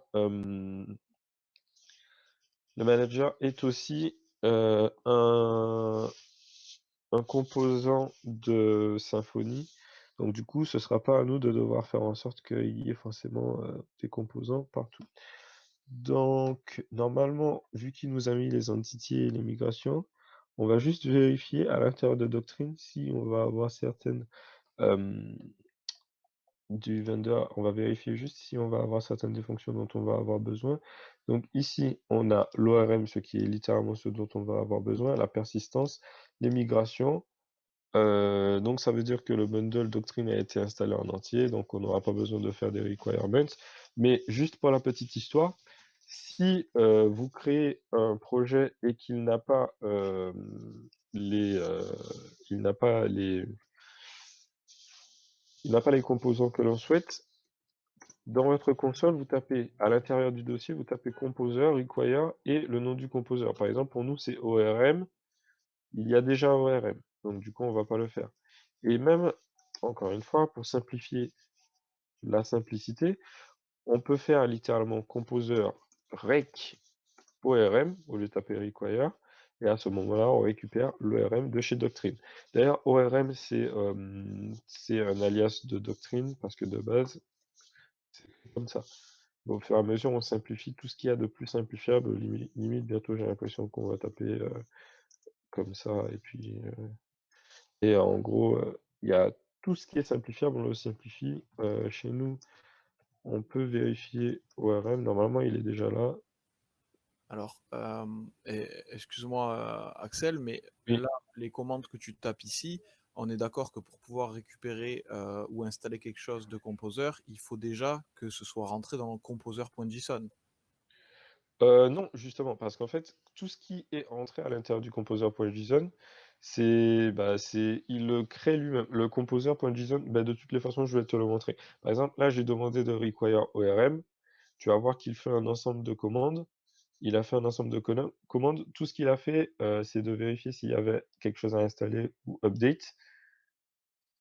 Ensuite, il va générer un autoload, générer un log file et surtout faire en sorte que le composer.json il corresponde justement à l'ensemble des trucs qui étaient installés.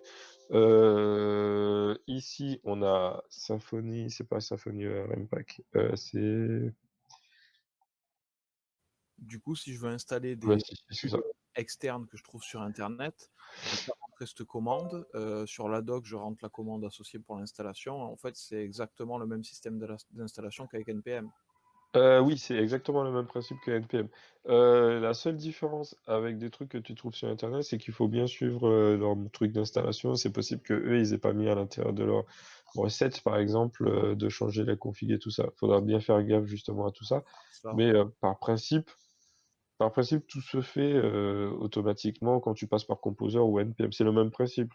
parce Ou que bien, installer pardon? des composants, j'avais vu ça pour installer des modules en plus qui devaient passer par Composer.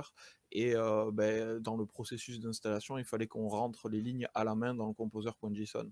Ouais, ça arrive, enfin franchement, si ton truc il est sur Flex, sur flex.symfony.com, généralement ça veut dire qu'il a été vérifié et donc du coup qu'à l'intérieur de la recette, ils ont déjà fait en sorte que ça soit rentré, waouh, que ce soit rentré directement à l'intérieur de ton composer.json en fait. Ça met à jour directement ton composer.json et ton config, un peu tout en fait. Et justement, c'est ici, même pour les contributions, en fait, ils sont un petit peu vérifiés pour faire en sorte qu'il n'y a pas n'importe quoi qui se retrouve et puis qu'il n'y ait pas surtout des trucs qui soient impossibles à utiliser. Ouais, en gros, c'est ça. Et donc, du coup, nous, de notre côté, on a mis en place l'ORM. Ça veut dire qu'on va pouvoir commencer à créer.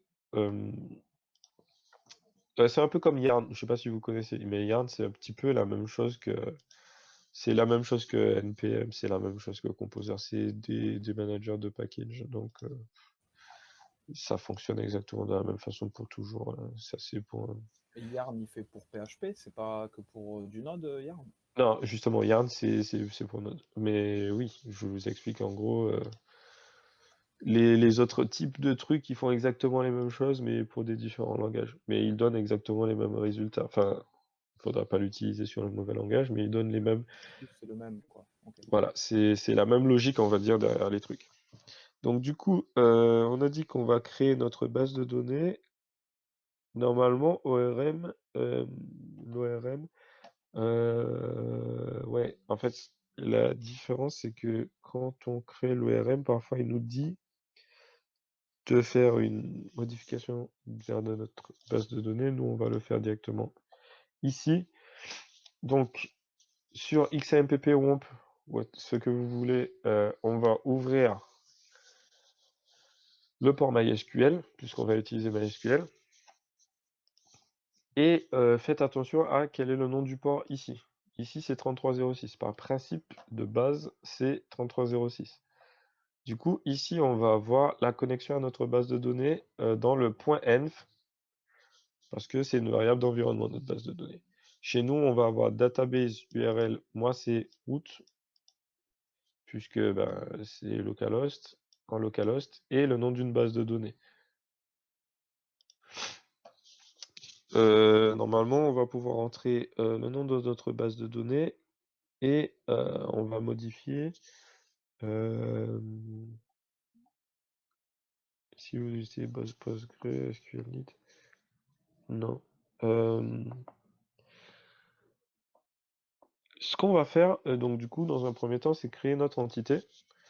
Donc on va créer notre entité et ensuite on va essayer de la faire persister pour voir ce qui se passe, pour être sûr exactement de notre configuration. Donc du coup, ici, à l'intérieur de notre console, on va faire Symfony console et notre maker qui crée des entités. Notre entité, tout simplement, ça va être un pin. Pour chaque pin, on va créer une entité.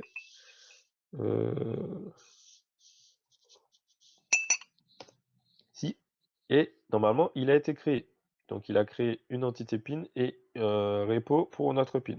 Et donc, du coup, maintenant, il va falloir ajouter des critères de base à notre truc. Par principe, normalement, on va vérifier d'ailleurs, par principe, quand il nous crée notre entité, normalement, le critère de base qu'il lui rajoute, c'est l'ID. Donc du coup, on va pas avoir besoin de rajouter comme propriété ID. Nous, on va vouloir tout simplement rajouter les champs qui viennent par la suite. Donc on va rajouter un field, un titre, et notre titre, on va laisser ici field type. Si vous mettez point d'interrogation, vous verrez, il va vous mettre exactement l'ensemble des types que vous pouvez mettre à l'intérieur de votre objet. Nous, on va vouloir tout simplement du texte. Donc du texte, on n'a rien besoin de taper, on fait juste entrer. Et on va faire entrer encore une fois. Ça veut dire que c'est du texte, une string de 257 caractères maximum pour le titre. Ça nous va. Est-ce que ce field peut être nul dans la base de données? On va préférer non, on va faire entrer encore une fois. Est-ce qu'on veut rajouter une propriété supplémentaire? Oui, bien sûr. Nous, on va vouloir une description. Et ici, au lieu de mettre une string, puisqu'on va vouloir une description, c'est plus long, on va mettre texte. Texte, c'est énormément de caractères. Ici, vous voyez que ça ne nous demande pas la longueur. Est-ce que ça peut être nul dans la base de données? Non. Et voilà. Et au niveau de notre pin, normalement, ça nous a modifié. Alors, pin, ID, title, description, ça nous a fait des getters et des setters pour chacune des caractéristiques. C'est génial, Symfony, non? Plus besoin de faire quoi que ce soit, on tape 3 lignes, on fait OK. Excuse-moi, est-ce que tu peux remonter dans ta console jusqu'au moment où tu as créé l'entité pin? Parce que je t'avoue, j'ai Ouais. pas. Créer l'entité pin, ça se fait avec Symfony console make entity. Et ensuite, le nom de l'entité. D'ailleurs, vous pouvez l'écrire dans une seule ligne, encore une fois, comme pour le contrôleur. Symfony console make entity pin. Et là, ils vont vous demander la suite. Ah ouais, du coup, tu as tous tes setters et tes getters avec ta classe qui est créée à... Exact. Plus besoin de faire quoi que ce soit. Moi, j'ai Et tapé du de Oui, j'ai tapé vas-y. Symfony console make entity. oui. Il me met plein d'erreurs, enfin PHP warning. C'est quoi les PHP warnings que tu as? Il me met fail de loading Zend extension wherever you put it XD. Wow, Voilà, j'ai j'ai pas mal pas entendu l'entièreté de ce que tu as dit. Est-ce que tu peux me faire un retour écran et c'est qui parlait d'autre? J'ai pas fait gaffe. C'était Kevin, c'était pour voir la suite en fait de ce que tu avais rentré dans ta Oui, console. ensuite j'ai mis title, ici j'ai rien mis, title, entrée, plusieurs fois et ensuite description, texte et entrée. Et oui, donc du coup, je vais prendre ton retour écran, c'est Michel, oui, tu me fais un retour écran? de Michel. Pardon? Non, c'est le deuxième Michel, parce qu'il y a deux Michel en fait. Ah, je savais pas. Non, il faut que je fasse un retour écran. Ouais, donc du coup, tu shares ton écran ici en bas.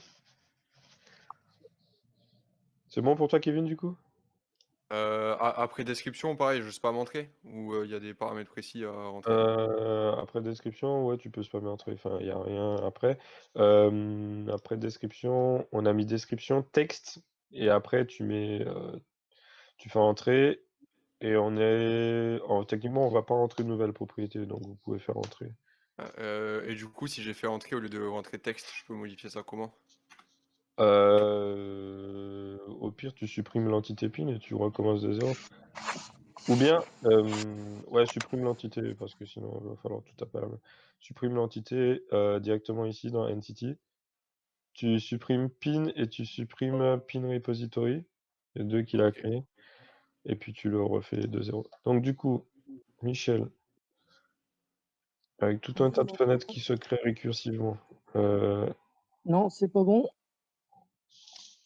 Oui, c'est bon, mais il faudra que tu me montres justement là où est-ce que tu as ton erreur. Bah, en fait, mon erreur, elle est Sur ta console, normalement. ici, là. Alors du coup, fail loading the indexation wherever you put it xdebug so.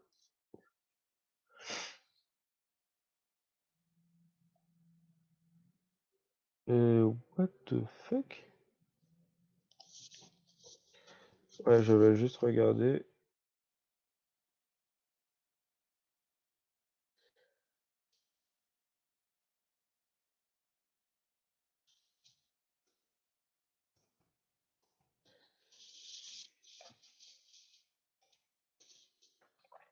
Ouais, c'est à cause de xdebug que tu n'as pas sur ton PHP apparemment.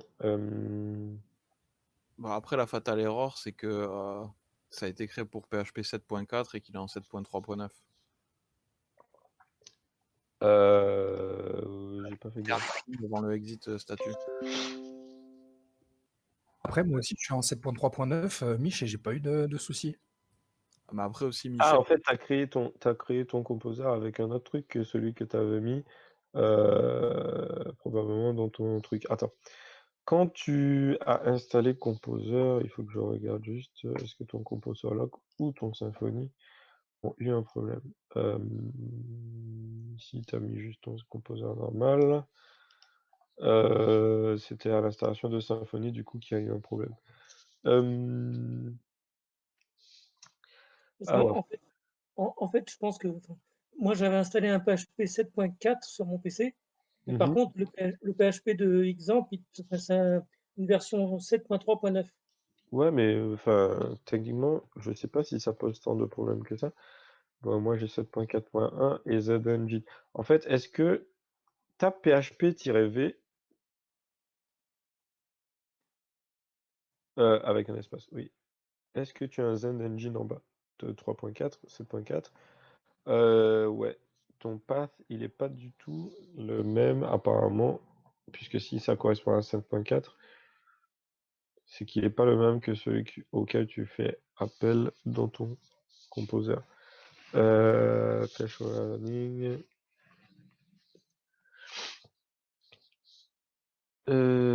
Ext PHP. Je vais juste regarder si moi je l'ai.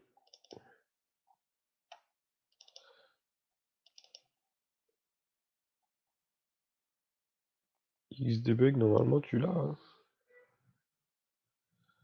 /ext zend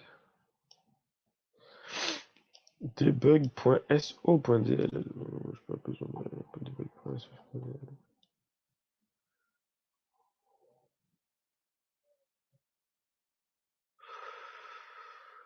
Ouais, je vais regarder un truc. Mais sinon, c'est pas grave. Je veux dire, je vais pas retarder non plus tout le monde.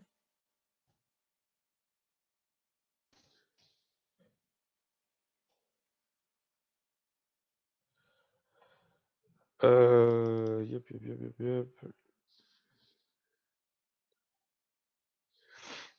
Il faudra pas que je modifie la variable d'environnement.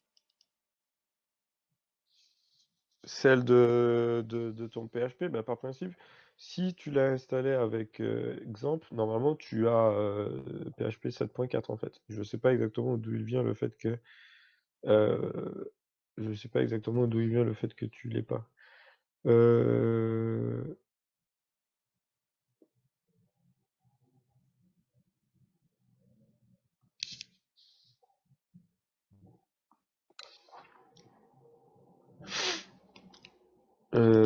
Ouais. Dans ton composer lock, ici dans info, Trust composer lock. Attends, je vais le regarder directement ici. Composer.lock. Blablabla, cette.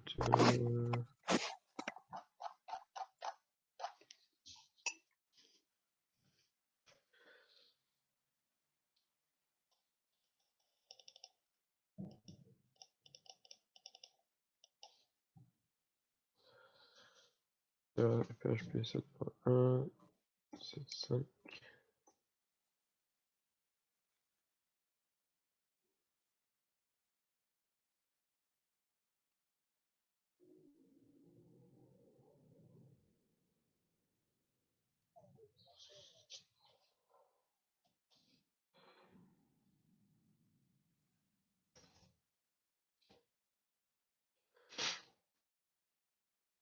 Je sais pas, est-ce que j'ai un problème avec la version de mon exemple?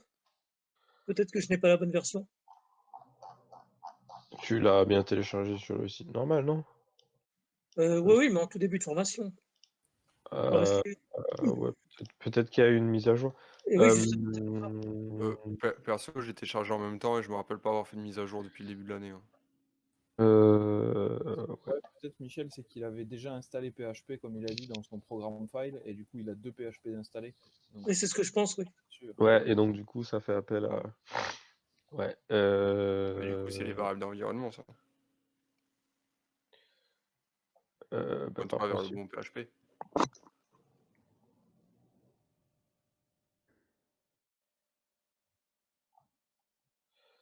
Ce que je vais peut-être faire, c'est aller voir dans les variables d'environnement ce que j'ai. Ouais, vérifie que ce soit le bon appel à celui d'exemple. Finesse. Donc là, il faut que je tape